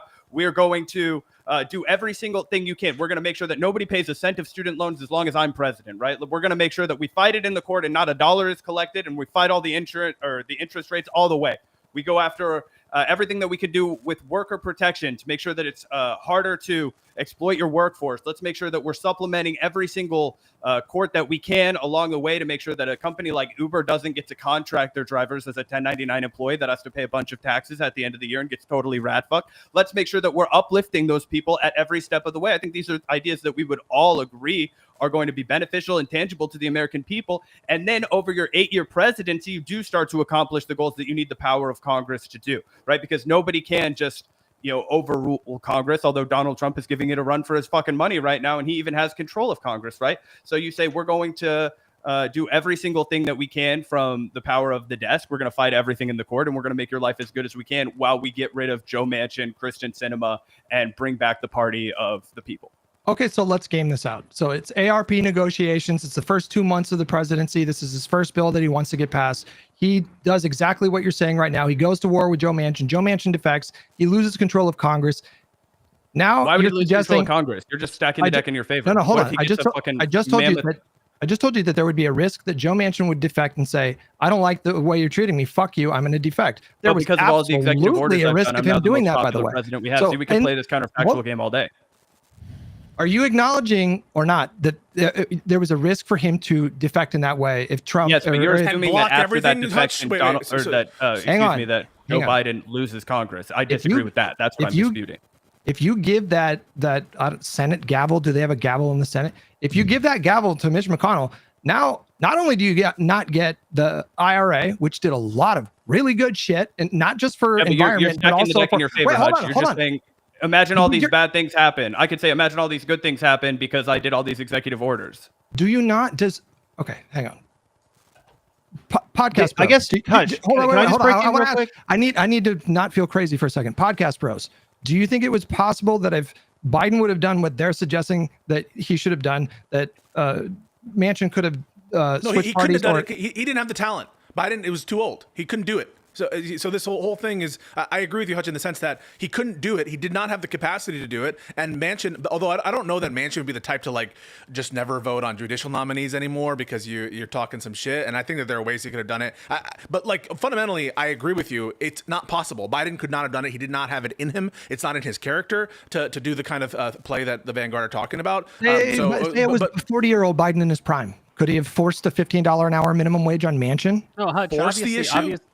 Yeah. Obviously, to your point, Hutch, it's clear that what you're saying is true. That it was a possibility that it would happen. I mean, I think that what's fair, I guess, to say at least, is that literally did happen with both Manchin and Sinema. They both turned independent eventually. Why are you doing this? This is wildly disingenuous. He switched parties. Why is that disingenuous? He switched parties after they lost control of Congress when it didn't matter, bro. That's irrelevant. Hutch, but I think what you've never addressed is this idea that, I mean, I've already conceded fully, personally. I don't know if the Vanguard boys would agree with me, but I've already conceded that, look, you might have a world where you do what the Vanguard guys are saying, and all of a sudden Manchin goes independent, 2 years earlier, and maybe you don't get the IRA passed, and you have to deal with the current subsidies instead of the expanded ones or whatever. That's a risk that you have. And similarly, and I compared to the Trump project, that he loses a lot of elections that he would maybe otherwise be able to win because he endorses radicals in primaries, and they end up winning the primaries. But again, that long-term compositional change of the Republican Party seems to have netted them out policy wins when they're actually able to control the government, right? And I Will you think that give the up- Democrats, So- Democrats should engage in a similar project for the long-term health of, at this point, the country. So you- because you again, would- yeah, Hey, go can on. I- Sorry, Hutch. You would give up 200 plus judicial appointments and every piece of legislation that he passed just for this vague notion of like we're going to be a party of Well, fighters now. But Hutch, I think that the problem is that I really believe in the Democratic Party platform, right? Like I think it's not just like, oh, it'd be nice to have, these are marginal improvements. Like we're talking about, you said you take seriously the idea that, the threats to democracy and this is such a big deal. And I think that for the long-term health of the country and also just like the people in the country, to the Vanguard boys' point, the idea of like having a universal healthcare system, having like a high wage floor, these kind of like expansive welfare policies and things like that, like our policies Wait, can you answer my question? so bad.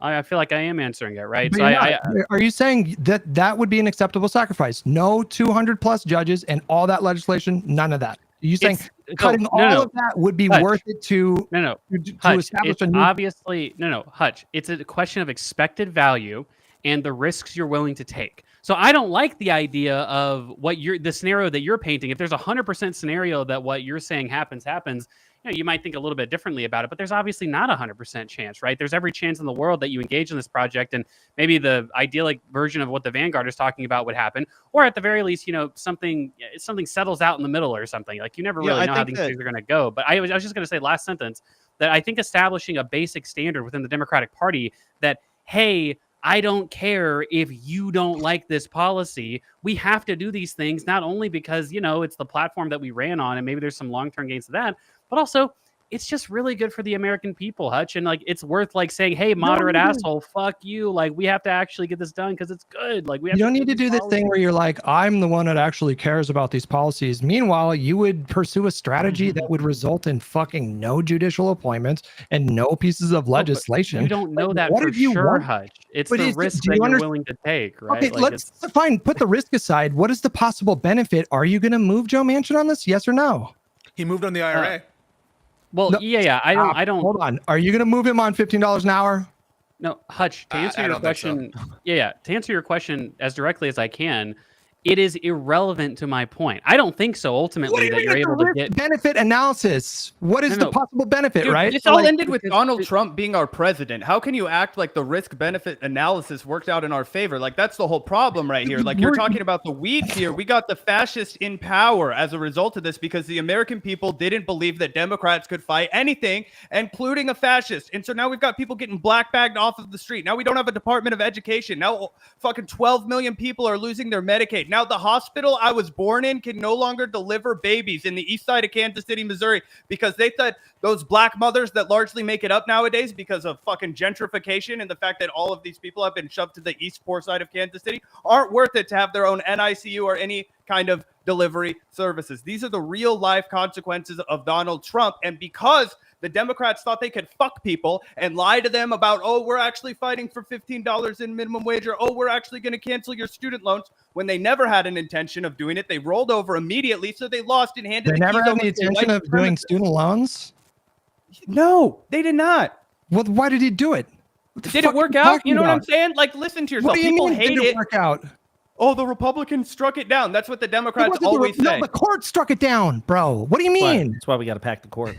Well, Okay. I think the Vanguard walked into a bad one because obviously student loans was one where Biden seemed to actually he did actually try to cancel student loan debt broadly. But that's I think that Did he try it once by executive order? he tried to He cancel. tried multiple it. things. This is a piece of- this is a Yeah, piece yeah. of a moment. Yeah. for it. So, I mean, I think that Biden deserves all the credit in the world for the student loan stuff. I think there's one additional thing he could have tried, but I really think he went through all the stops to try to get that passed. What's the even one when additional thing you think he The could have one tried? additional, I think he should have shredded up all the loan documents for every individual in the country after they lost the election, and run just that shit. and just as a core executive power, just like shred all of the loan documents and officially renunciate all the loans. Now that might have had some problems, but if you make it impracticable for anybody to prove that those loans exist, I think that's the one additional thing he could have done. But that's not in Biden's character to do that. There could have been other ways, like another documentation, but it would have been such a mess. But I do think he should have done it. And imagine the political capital Republicans would have to expend. I just can't accept the We're fact that Donald we're going Trump's back gonna trying to abolish tape the this shit Department of together. Education, and that we cannot figure out a way. Like, how can you be the president that pen strokes away all of the billions and billions of dollars in PPP loans, right? How Well, can you? I'm telling you that what I would do is, as president, president, if I were in Biden's shoes, is after all that shit was struck down, I would order the Department of Education to shred all communications and documents related to those student loans. Now that ultimately that might not have been effective because you could have had whistleblowers and people being like, we can't do this, we have to save all the documentation, but that is what I would have done, because I do think that it is important, and I think that after we have like the core executive rulings from the immunity decision, all that stuff, I think he should have done it for sure. But in terms of that, you can't go after Biden on the student loan stuff. He did really try that, and the courts really did fuck him over on that. And then after the court struck it down,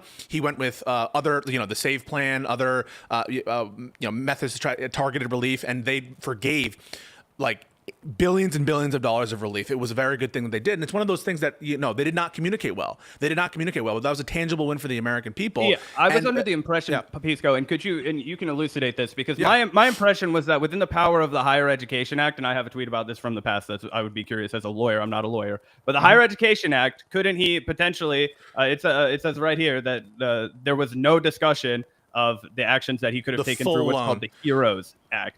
And it lies within the power of the Higher Education Act of 1965, which he made no effort to pursue as a final effort after his initial ruling. They tried both, and it was in the middle of the rulemaking situation. It took longer because there's additional procedures that they had to run, and they had to have a notice and comment timeline, and so they did end up using that authority that you're invoking. And the one additional thing he could have tried is, instead of capping at 10,000, 20,000, he could have gotten rid of it all. They had a stronger argument on that because the legal provision there was waive or modify, and the court basically said, well, they can do, you can waive all of it or you can modify a little bit, and they interpreted modify to be like a much more minor, but that would have been struck down anyway. And I think the court was signaling it that they were going to invoke what's known as the major questions doctrine. They didn't actually invoke the major questions doctrine in that case, but they basically signaled that if Biden tried to waive all the student loans, even though that was more cabin within the terms of the statute, that the Supreme Court was going to strike it down. Yeah, it's really important to remember that anything that President Biden attempted to do via executive order or that could have been done congressionally via statute is still subject to judicial review, which means,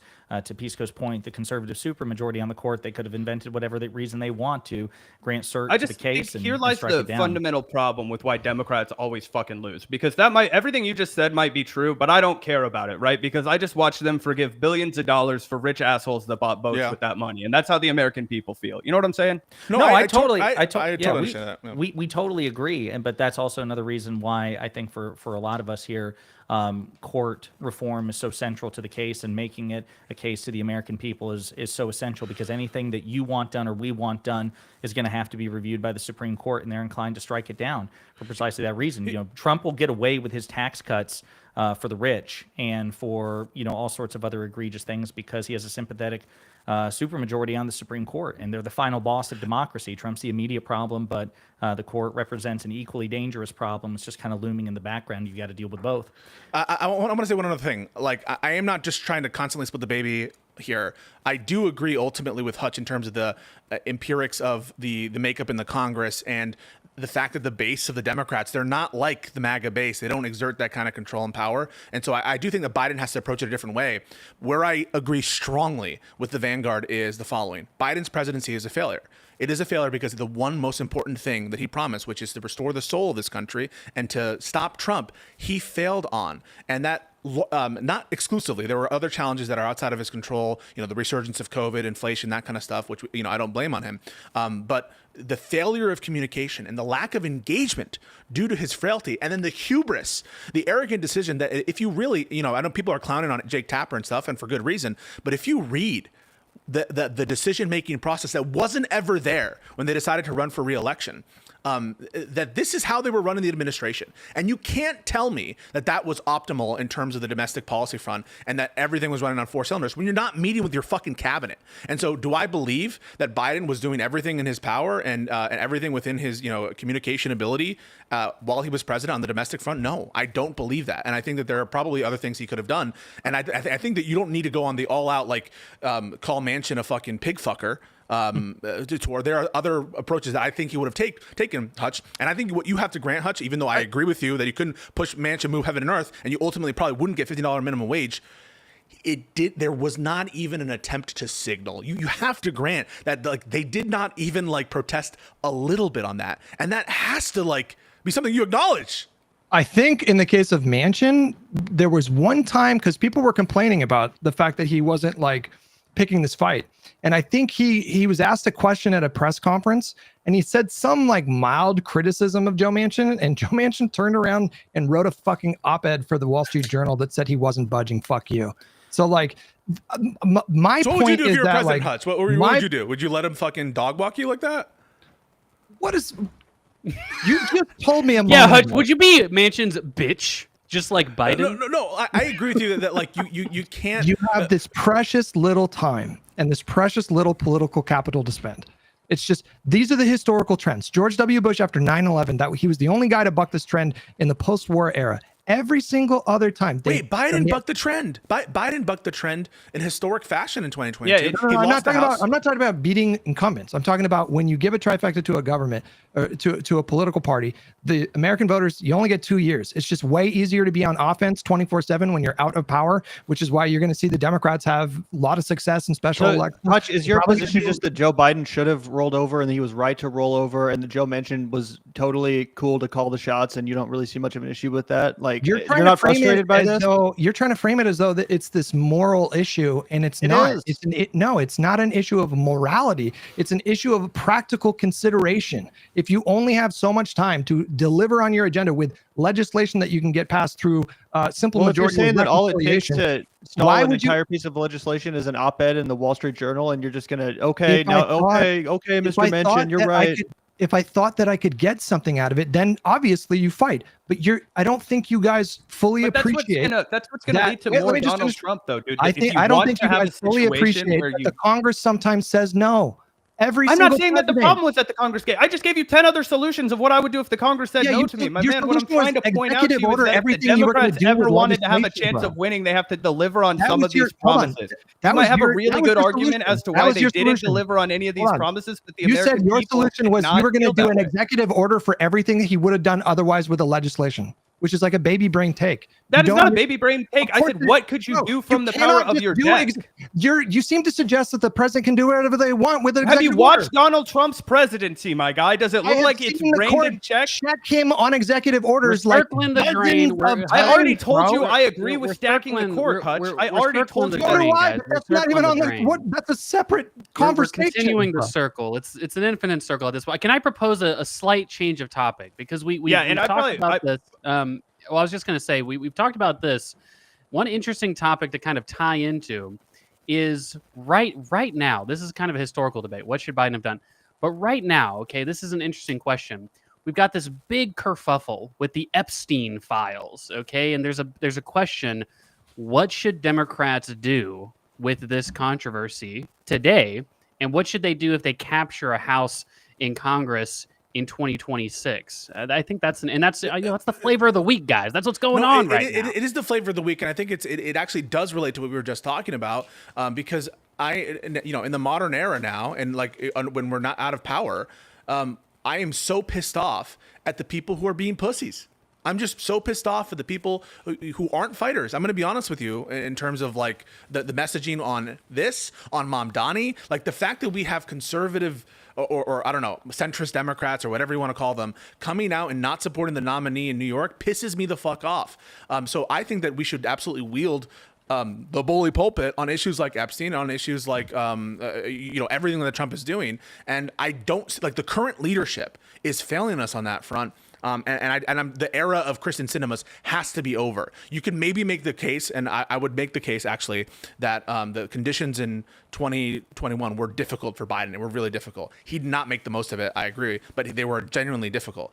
But now we can't go back to that era where we're fighting for mansions and cinemas. And we need to primary the fuck out of people like Fetterman, out of all, and I don't care if they're really in these, Uber whatever districts. People like Glusenkamp Perez, I don't like them at all. If you are giving Trump like all of these signaling victories and you're like condemning like Al Green when he stands up for Medicaid and all that shit, that pisses me the fuck off. And so whatever you want to say, we can relitigate for the rest of time Biden's failures and the system that existed in 2021. But I don't want to go back to that. I don't want to go back to where we're having to rely on the mansions of the world. And so at the very least, when it comes to Epstein, when it comes to all this stuff, I want fighters. I want people who are stronger so we don't end up back in that unfortunate situation that we can't, figure out. But what does that look like? Like, I think like Like, for instance, like you'd have Republican politicians come out that are just like, the Democrats are the party of pedophiles. Like, this was like a quote that I wheel out as like the insanity of the right. You know, it's like, is that the kind of rhetoric that we should employ against Republicans because of this Epstein stuff? Like, hey, this is the real party of pedophiles. Look at who they're protecting. Epstein, their big buddy. Picture of Trump and Epstein hugging each other. Like, you know, how should we generally like, what should the rhetoric really look like around an issue like this, right? How extreme should we be? You guys Zach, any thoughts?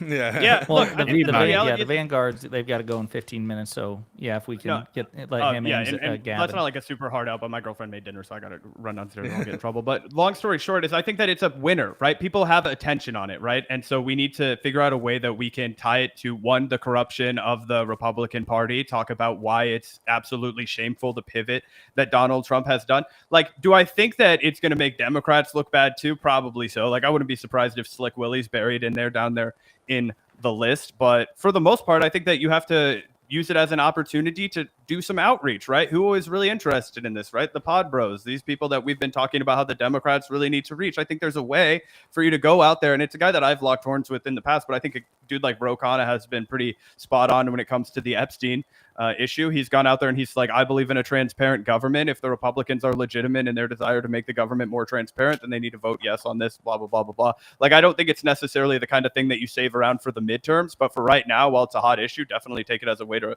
you know, score easy points and dunk on Donald Trump. Yeah, I just want to say on this point, I totally agree. You don't have to lie. I don't think you need to lie.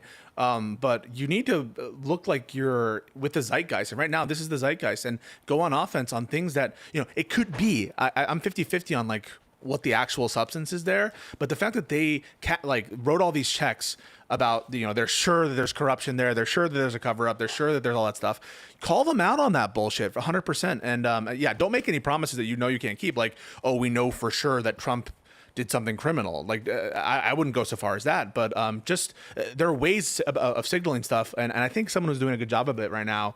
Fuck, who was this? You think there's a chance that Donald Trump isn't implicated and he's squashing it anyway? I feel like the most likely situation is like, bro, I think the most likely thing is like he fucking has no idea what's in those files, but he's like a little scared that he's in them. Well, he would be able to. I mean, I'm sure Trump knows what's in them, right? I mean, it would be kind of bizarre if he didn't. I mean, at this point, I mean, I think that he also, to be fair, I think one thing that the Democrats need to wheel out on this is, you know, he had some pretty sus statements about the Epstein files himself, where he had said something like, oh, yeah, you know, I'll release the JFK files. I'll release the MLK files. What about the Epstein files? Well, you know, there's a lot of weird stuff, and I don't, you know, it's like, it was you know, an like edited immediately Fox News right interview. after. The whole thing is a fucking fiasco. And, like, you and could sue them.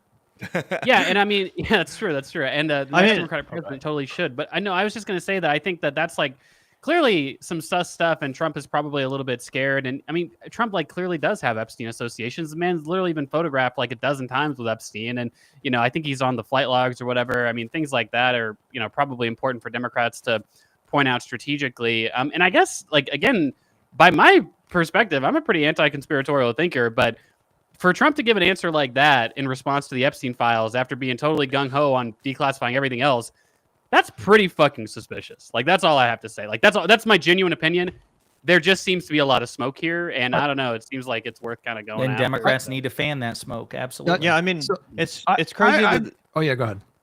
I was going to say that it's crazy that with that actual 100% legitimate conspiracy theory right there, the Democrats instead spent years fucking talking about Stormy Daniels, someone he had a consensual fucking relationship with apparently, and like all this other random bullshit, when they easily could have hammered him for, yes, being the king of the fucking pedophiles, the quote unquote best friend of Jeffrey Epstein in the man's own words. Are you kidding me? Like, that should have been the number one thing they said against him. They were terrified of leading into the Epstein files because the Democrats are serious people that don't talk about conspiracy theories, and we don't get in the muck, and we only talk about like all this crap. But no, they 100% should have talked about it, and they 100% should talk about it. I think I saw John Ossoff, you know, mentioning it in his speech, and he called Trump a predator or something. And I was like, thank you. Like, every fucking Democrat in the country should be saying that, yes, Trump is a predator, that he's, you know, participating in the cover-up of his own crimes and those of Jeffrey Epstein, and that this whole entire fucking cult exists around these child sex predator conspiracy theories only for them to have elected one themselves. Like that should be one of the main points that the Democrats harp on.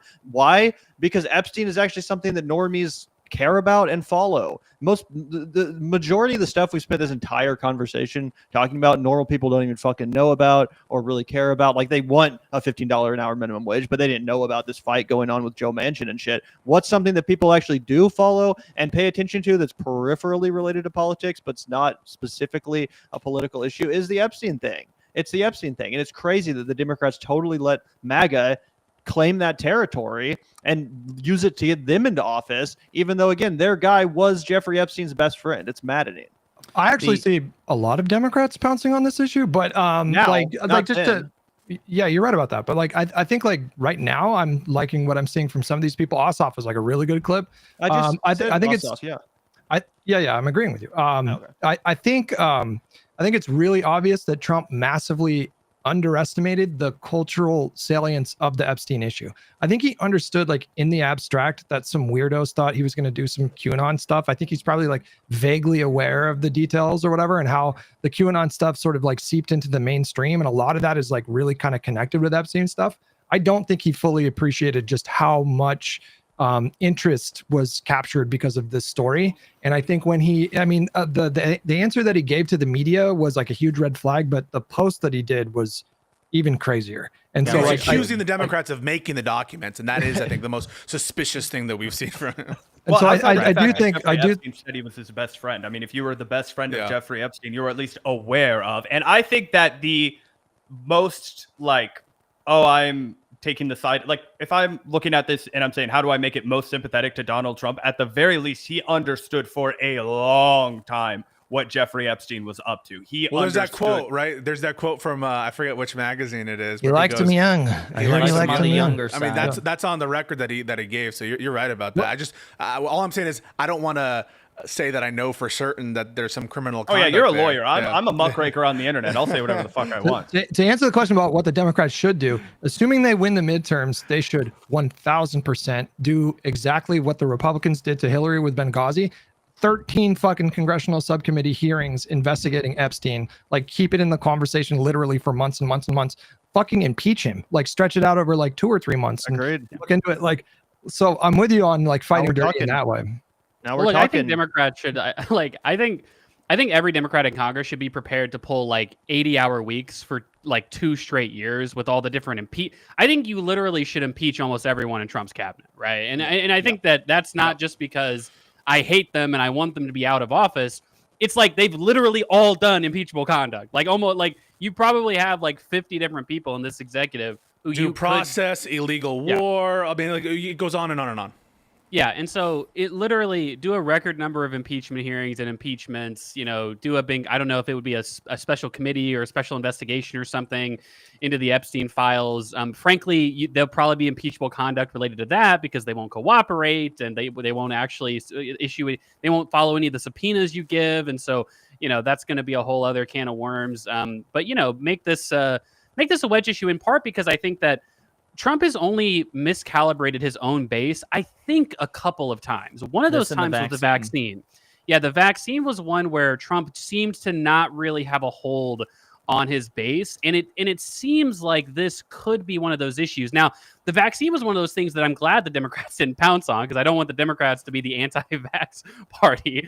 So it's a good thing they didn't pounce on that. But the Epstein thing was one where, to the Vanguard boys' point, like, the Democrats could really claim this as their own wedge issue and kind of not necessarily get like a bunch of MAGA people. It's not like, Cenk Uygur, you're going to get 20% of the Republicans to vote for you or something. But, you could get, 2 to 3 to 4% of them to maybe be apathetic about Trump, to like lower their passion for him. You might get a margin of people, 0.5%, 1%. To vote for you because all of a sudden, like, you're the party of transparency on this issue. And to be fair, the Democrats also have less to lose. Like, to the Vanguard boys' point as well, it's like, what's the worst case scenario that like Bill Clinton is implicated the same way as Trump? Like, bro, he was president 35 years ago. Right, he has no future. Well, that's why they didn't fucking unveil it in the first place under fucking Biden's administration, right? They easily could have unveiled proof that Donald Trump was a pedophile. They could have fucking had, Well, had there the may FBI not be actually haul him out of Mar-a-Lago, arrest him. You know, they actually could have dealt with the problem with the There Epstein may not thing. be that's the thing. Like, we just don't know what the there is. I come agree on. now. Come well, on. no, We don't like, know. We don't know. Yeah, Gavin. We don't know. I'm not going to commit to that. But my point is, I agree that they should ruthlessly weaponize it now. The thing is, though, the call is going out, and they're starting to close ranks. So Trump had that disastrous post, which was a misfire. He was ratioed on his own platform. It went viral, generated more attention. It was a Streisand effect. But then what he did is he picked up the phone. He started calling people privately. So Charlie Kirk bent the knee today and said, "I'm done talking about Epstein." That, yeah. Fox News, I just saw there was as of 3 hours Behavior ago. of an innocent man. Yeah, Fox News has mentioned No, he's Joe acting Biden. sus. You're right about that. No, 100%. But Yeah. now what I'm saying is people are starting to close. So Fox News has mentioned Joe Biden 90 times as of 5:45 p.m. Epstein 0. Dinesh D'Souza has just announced he's done talking about the Epstein thing. D'Souza, I forgot about him. Yeah, so like we're seeing an increasing number. Laura Ingraham apparently just went live and was scolding her viewers about the infighting. So there's going to be a concerted effort to close ranks on this. They're going to try to smother the flame. The orders have been issued. That's why the Democrats can't let up on it. The Democrats need 100%. to hammer this home every single day. They cannot because the Republicans will be successful about it. I said this on the show the other day. After January 6th, even I thought, nope, Trump's done. Yeah. He's never getting reelected. The Republicans are never going to reaccept him. He literally just tried to overturn American democracy and committed treason on the highest level that this country's seen since the fucking Civil War. Like, there's no way. Yep, the fucking he wormed his way back. So the Democrats should not let that happen this time. As I said, they should have fucking arrested Donald Trump when they were able to. They should have hauled him into a fucking jail cell out of his Mar-a-Lago mansion when they had the fucking power to, and prevented this disaster nightmare that we're all living through now. They fucking didn't, but they should never let them live down the Epstein thing. Okay. Do you disagree? They did it partly on the Stormy Daniels things. You got arrested 4 times. That's it. I do want to say to Josiah's point, the fact that you bringing that up now actually makes me more mad at Biden. I'm just gonna be honest with you, because with the reporting that we're getting, like Joe Biden wasn't present. Like the access to him was closed off to 3 or 4 advisors, and maybe he's calling into Micah or what the fuck is that? MSNBC. Morning Joe. Yeah. But like he's not talking to the influencer. There's no influencer that has his back because he's not engaging with these people in any real authentic way or building bridges, and that just pisses me off. And again, I think Pisco, to be fair, like I think it's fair to say that the Democrats haven't done. Like they're not nearly as at this point. They're not the Biden extreme insulation that's definitely not a thing in the Democratic Party at this point. Now, but it was Chuck Schumer. Right? That's what it was, and that that's totally correct. It's totally terrible. And I think to be fair though, you've seen so much more engagement from Democrats in like alternative media spaces. Not nearly enough, not half enough, but I think it's clear the problem is that a lot of them are really bad at it, right? They are. Well, but no, Vanguard guys, you that's totally correct. But I think that one of the points that we made on this show that I'm sure that you would agree with is that to the extent that they're bad at it, it's because they're just not practiced in it, right? Like they're just used Kamala to Harris not having got a lot of to do it, practice. right? Well, no, I kind of disagree with that because she spent, she was a California senator. She was the top cop of California. She was the vice president for 4 years. No, I totally disagree with this. That these skills atrophy over time, and when she was vice president, she barely gave any interviews, and that's 4 years where you're not even expecting to run for president because of Joe Biden. Then that's a dereliction. No, he's agreeing. He agrees. We totally agree on that. All that I'm saying is that to the extent that Democrats are engaging in alternative media spaces, that's really good. It's a really good sign. It seems like pretty much everyone who's been spoken about in terms of a 2028 candidate is doing that. And to the extent that they're bad at it, I would probably agree with you. I would just say, well, fuck, like, let's just let them get 4 years of reps in, and hopefully they'll be a lot better at it. Like, to Mamdani's credit, like, he seems to be a good model for progressive politics going in the forward. No. He is not a natural. He's been doing this for a decade at this point. He's been practicing at it, and he's built that skill out, right? He's not a natural. He's just been honing that skill for fucking a decade. I think there's a natural element of charisma. I mean, we interviewed Mamdani the first time back in 2021, and he had that energy. He's the same guy. He's always had conviction. He's not afraid to. You'd agree that it's both, though. You'd agree that it's both.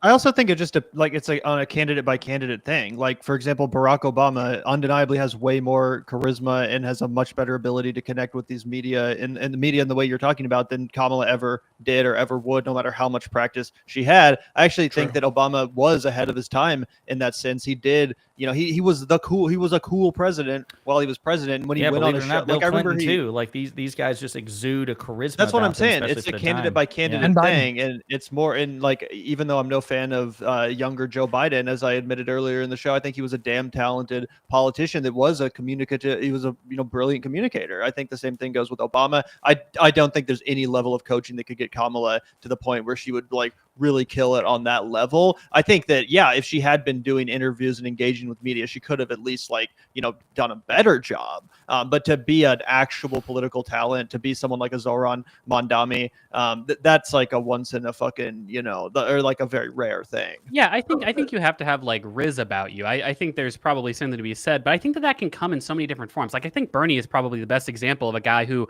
I wouldn't say that he's like classically charismatic, right? Like he's an old fucking Jewish guy from the Northeast, right? Yeah, like he's not charismatic in anything approximating the types of ways that Obama and Mondani are.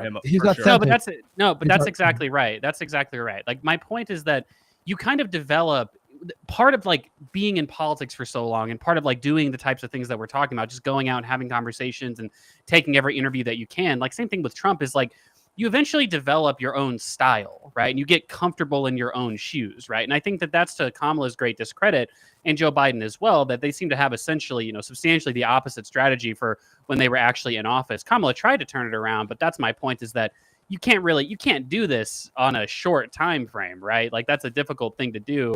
It needs to be a honed and kind of like ironed out thing for a long time. And then maybe when you're actually running for president, that's when you start, which is why changing things around the edges. Yeah, which is why I actually do have high hopes for AOC, someone who I've been very critical, even though like I think she's probably the best bet we have on the left. I've been very critical of her because of the fact that I think she has faltered in some of those areas, but I see her getting better. And I think that she could, by 2028, really distinguish herself on the debate stage as someone who's capable of defending those positions. Yeah. There's a lot of people on the Dem bench right now that like, sure, there's a lot of like really cringe, especially like older Democrats, but honestly, the bench for 2028, like we have like some pretty decent speakers that are lined up right now. I'm really happy that like on the oversight thing, like obviously they fucked up spectacularly by giving it to Jerry Connolly instead of AOC, and after Connolly died, they looked primed to make that mistake again because there were two like elder statesmen and women of the Democratic Party, and they went with Robert Garcia, who is a step in the right direction. He's no AOC, but he's younger. He's part of Democratic leadership. He's a hell of a debater. He's really good at like during the earlier congressional hearings of the year, he was like stepping up his rhetorical aggression. He went viral, for example, pulling out a picture of Elon Musk and referred to it as a dick pic while making fun of Marjorie Taylor Greene. Like that sort of thing, like bringing the heat. That's a step in the right direction. That's what the Democrats need to embrace more of if they're gonna be relevant. And I think that time will tell. But if you look at the options that the Republican Party is going to put up in a post-Trump era, they're all people that have been tarred and feathered by Donald Trump. So they're going to be living in that shadow. Nobody gave a single fuck about the fake Republican primary that they had before Donald Trump announced himself. Tucker. Yeah, well, that would be absolutely nuts. I do have to jump off here, guys. It was great chatting with you. Had a great time, Gavin. I don't know if you're going to stick around. I probably have to go too, guys. It's cool. You guys hung in here for 2 hours. Thank you guys so much. And they can find us at youtube.com/@thevanguard. I think the Vanguard Pod, something like Vanguard that. Pod? Vanguard If you type in the Vanguard on YouTube, odds are you'll either see us or Call of Duty, and you can judge from there. Wait, Zach, before you leave, can you guys tell us the origin story of the Vanguard will be there, sir? Like, what is? Where did you get that? Shout out to Fuzzy Slippers. He's in the chat right now. We originally had my buddy Sam's band Cat Piss from Omaha that did our little ditty intro for us. And then one of our listeners, Fuzzy, found another podcaster that was like trying to diss us. And like, we were playing that soundbite already. Oh, gotcha. We'd been playing this soundbite from this rival podcast of ours that is called RBN. I don't even know if they still fucking exist, but if they do, they're barely posting numbers anymore. At one point, we were neck and neck in a real war. And this dude, Compton J, was basically just trying to dunk on us by calling us a drama channel and saying that we were So much ambulance lore. chasers. Yeah. Oh, totally. Yeah, he was calling us Wow. ambulance chasers, Yeah. which is a label I'm not even fucking ashamed to embrace We at embrace all.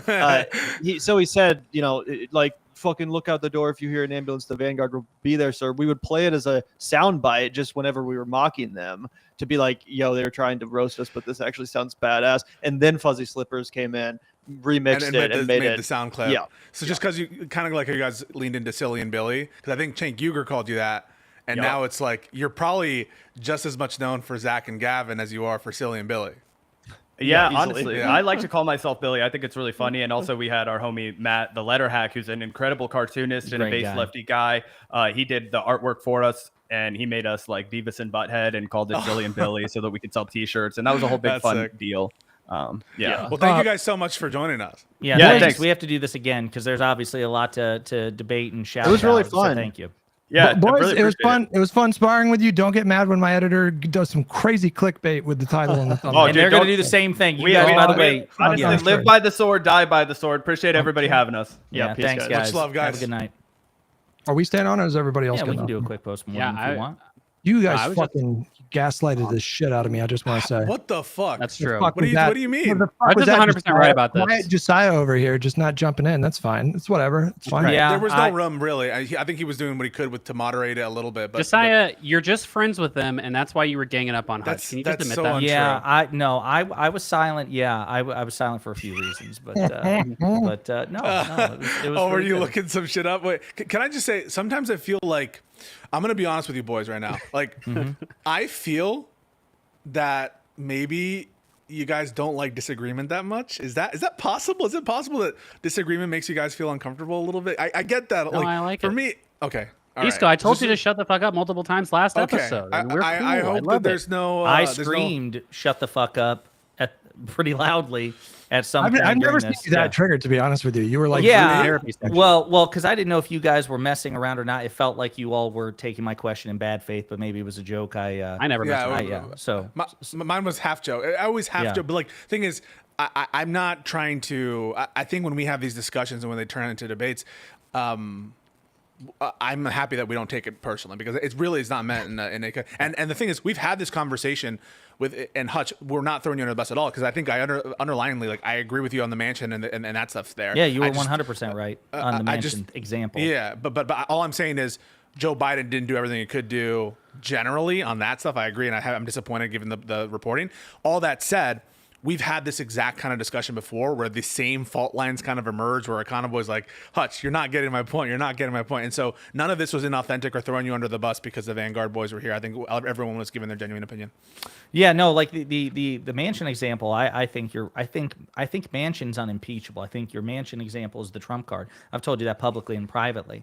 But you kind of like what Pisco said. I want like the thing that made me start to ask the question is when they were like, okay, what about bullying? And you said something to the effect of, do we want to be Donald Trump? Like basically like appealing to morality, like and appealing to decency. No. What I was trying to get at was, let me finish. What I was trying to get at was, I agree with you on Manchin. On that specific example, I think you're 100% right. But their point is, presidents are clearly capable of bullying parties. And so what I think people were looking for to kind of like, square the circle is for you to say Republican presidents can do it, or presidents in the past with large majorities can do it. Democratic presidents can't do it because of X, Y, Z. And it kind of goes to the example of like insults. Like one of the things that I constantly talk about is Democrats should be able to be more aggressive rhetorically against the opposition. And what I hear from people is that works for Trump and the Republicans. It doesn't work for you. And then I want them to explain why. I think that's all. That's all I was asking for is for you to say, no, it doesn't work for Biden because of or just any Democrat. I'm not appealing to morality or decency. I'm appealing to efficiency. That's all. I'm not saying don't ever bully someone in Congress if that's a fight that you think you can win and you think that you can get like a decent win from it, and it's like you've evaluated the risk and there's a safe kind of lane for you to do that. Of course, like fight that fight. The argument that I was making was that it did not apply to Joe Manchin in the case of the $15 an hour minimum wage. You're right about that, Hutch. It would have You're just right been about that. it would have just been a waste of time. That's all Well, it was.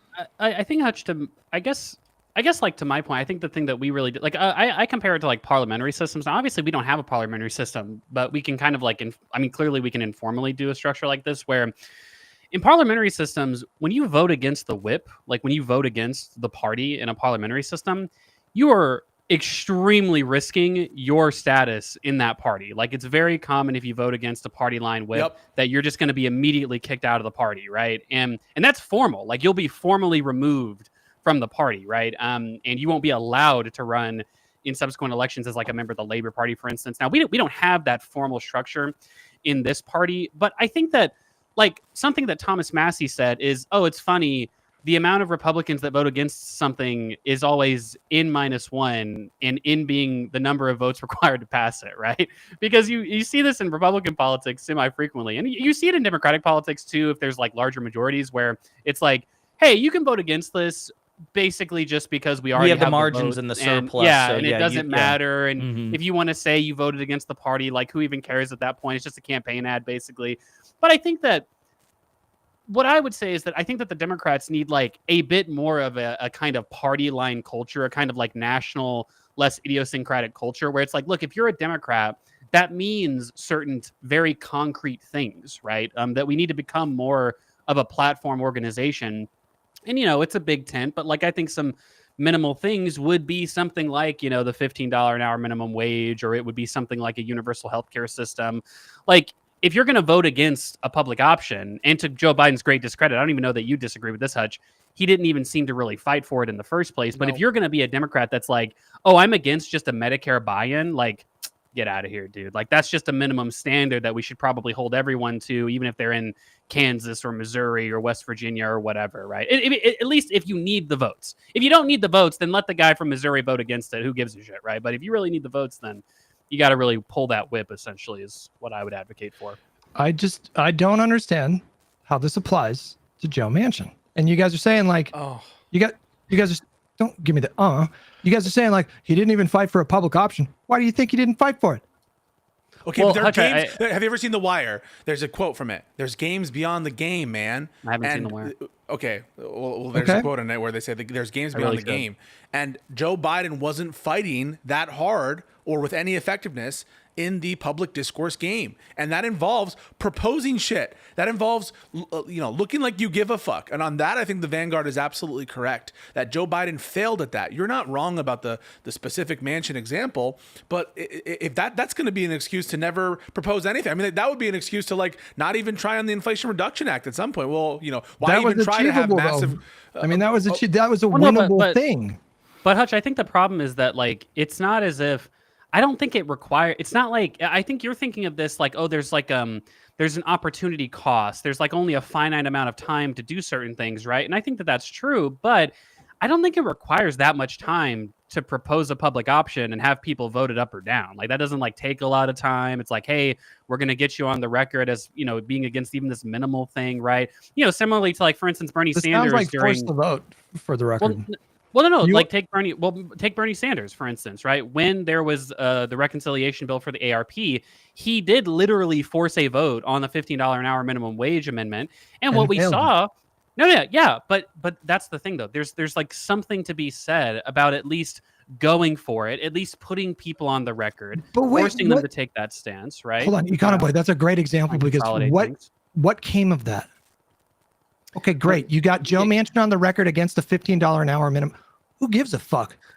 Hutch, like if you were to say okay, we could say the same thing about so many marginal actions. What comes of a protest in Houston about the No Kings protest that 10 or 20,000 people show up to? It's like, yeah, I guess marginally not that much. What about this big beautiful bill? Like, who cares? You got people on the record, voting against Medicare. Like, I think that signaling votes absolutely matters, and people run on them, Hutch. And for you to pretend they don't, but you did not answer the question. What did it amount to that Bernie got people on the record against $15 an hour minimum wage? No. So that specifically, it's a marginal thing that it puts people on the record, that it makes them targets if you really care about that issue. It's just a marginal thing. It's not necessarily about any marginal action. It's about instituting a different culture within the party of like party line votes, of getting together on basic platform things. And that's a long-term project that we can't necessarily say any one thing would binarily do or do not do that thing, right? But we can at least say that there's a series of actions that we can take that on the margin, as they accumulate over time, would in fact change the culture of the party. Hutch, you would agree with that. We've had this conversation a dozen times that we used to have dozens and dozens of pro-life Democrats. That's an extinct species at that point. You can't point to any one thing particularly that like made the pro-life Democrat go extinct. It was a confluence of things over time. And it was also a change in the culture of the party that was just something that simply wasn't tolerated anymore at a certain point from both the top and the bottom of the party. And you can look at that with a whole assorted set of issues over time. And I think that, when it comes to the issue of like caucus control and certain platform items like the Vanguard guys are talking about, we should try to be really stubborn on those things, just like we're currently stubborn on the issue of choice and gay rights and trans rights to a certain degree. And, the issue of like, do we subsidize renewable energy? Just like all these basic things that like every fucking Democrat universally agrees on. We should just try to add some more of those things and try to push the party to the left on other things. I just don't know what this stubbornness actually amounts to. I know what you're trying to explain to me, but it's all very vague, very abstract. And you guys mentioned before, like, okay, we got to put some targets on some people, right? We got to fucking anyone who's not fighting hard enough, fuck Fetterman, we're going to primary him or whatever. I'm not even saying I oppose the primary, but okay, let's say we try to primary, 5 moderate Democrats in the Senate and they all fail. You still got to deal with them. So like you guys are describing a system that you want to see. You guys are just, but there's two. wait, hold on. Like take that example. Real quick. Yeah. You guys are describing a system that you want to see, which is you want like the parties to be like more monolithic. You want them to be more reflective of what you see in like European parliaments and stuff like that. That's not the system that we have. Can I ask you a quick question? If the voters in West Virginia decide that they want to elect Joe Manchin, he's the guy. If the voters in Pennsylvania decide that they want to elect John Fetterman, he's that guy. And no president at all ever throughout the entire history of this great republic ever once was not constrained by their Congress at some point. Well, Hutch, but I think I want to ask Hutch a question that I'm still. And you can insult me as you guys did earlier, but I really want, I'm going to ask the question and I want a straight answer on this. What makes Trump different? Just take the question in good faith. How is Trump able to get people to move on previously stated principles in his caucus? He is a ruthless authoritarian who threatens to end their careers. The question is, do you think that is a sustainable method of governance for the Democratic Party in the next 2 decades? That goes to the point that I was going to make to respond to you on the issue of like the 5 moderates that lose their primaries. It's not, and I've made this exact point before, and so you probably know what I'm going to say, right? Which is that, look, it's not always about winning like definitively in a particular circumstance. Bernie 16 is a great example of that he ends up losing that primary, but he has all these effects on the platform. He also starts a national movement. DSA membership explodes. Agree or disagree, like it's clear that made a difference, not just in different individual politicians having some turnover, but in shifting the entire political ethos of the party to a certain direction, right? That moderates were a little bit less moderate. We moved a little bit on these and that issues, right? And I think that on the example of the moderates winning primaries, even though you try to have some credible challenges against them, the credible challenge alone will make moderates act differently, right? Look, for instance, right? Look at all these different people who are coming out and they're saying, "Oh my goodness, we have to fight and we have to do this and that, and we were wrong on that and this issue."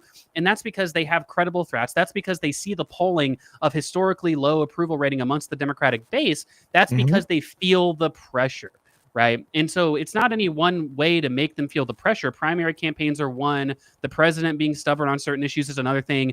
Media spaces, criticizing the party and being like, fuck these guys. They're not even, we voted for them and we support them.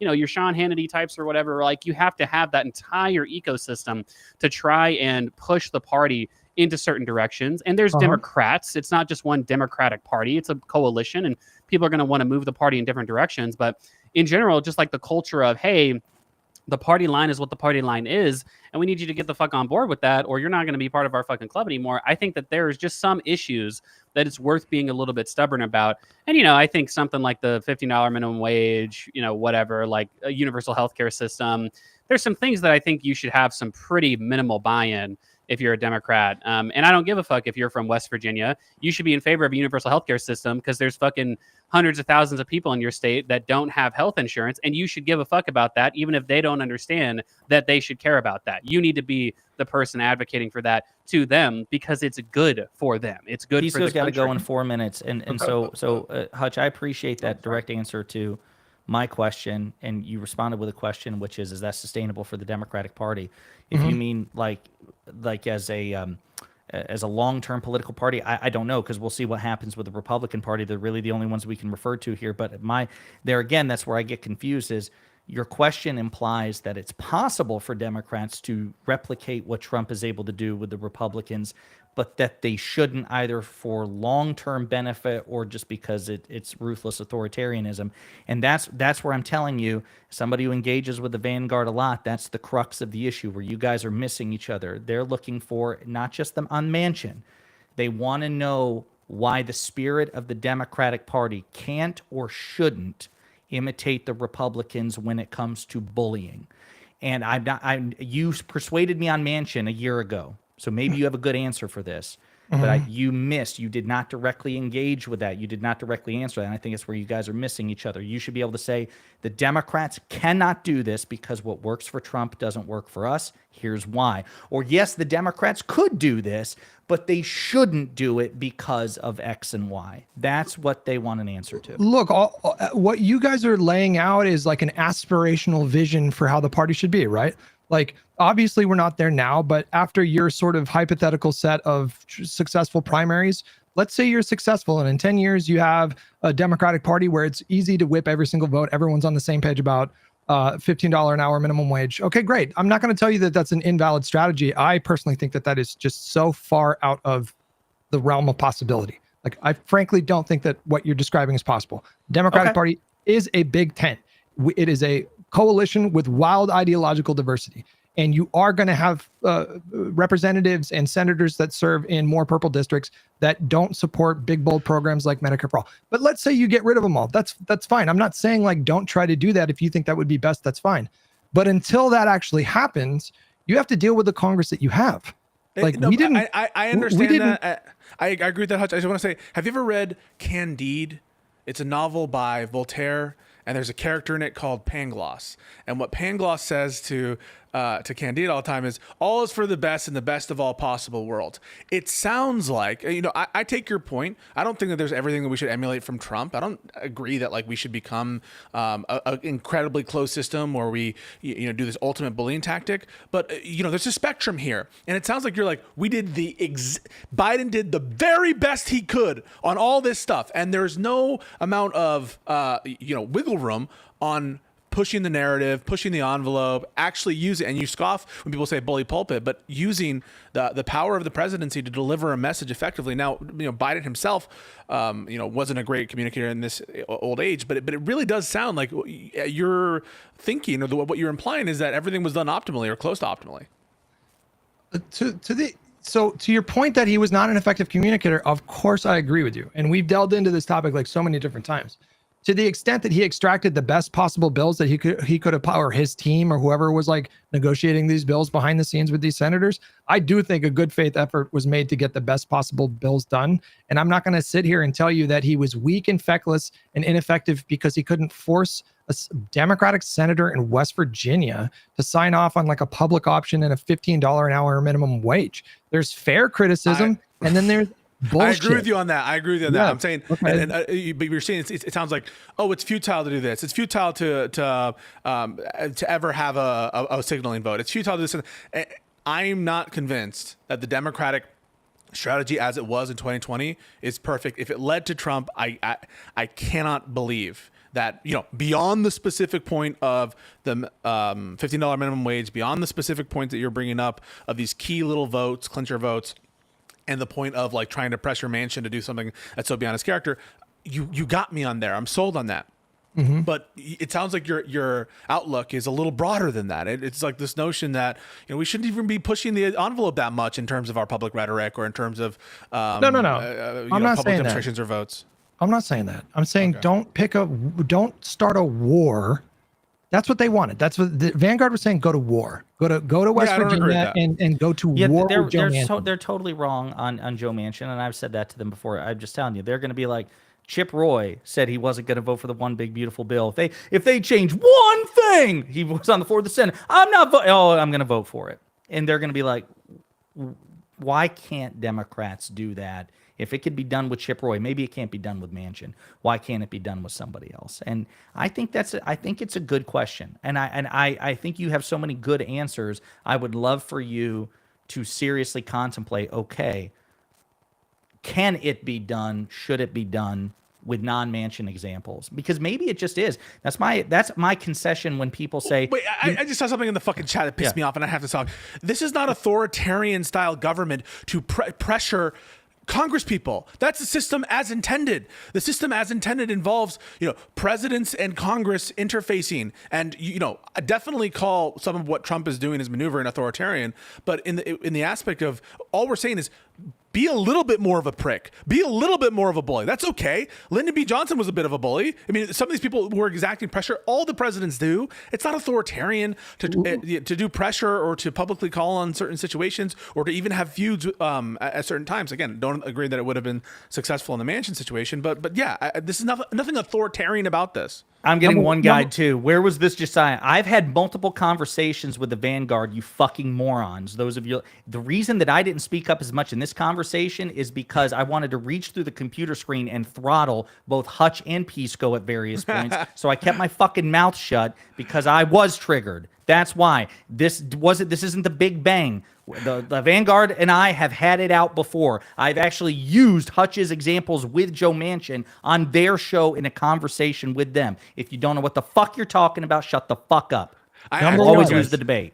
Number one, Lyndon Baines Johnson had absurd majorities. Number two, Lyndon Baines Johnson was serving at a time where bipartisanship was super common in the Congress. It was completely common to have like 20 Republicans vote for a Democratic bill. Number three, even he was not able to get universal health care done. I'm not talking about. I'm not saying. Holy fuck! You are so single-minded. All I'm saying is that there is a notion. I was responding to a singular comment that says it's authoritarian to pressure people, and it's undisputed that he pressured people. You're right. I was using a tone that I did not. I'm jacked up on adrenaline, but I'm not like yelling at you right now. I just want to like, this is a common thing that I hear. Of the bet all around, guys.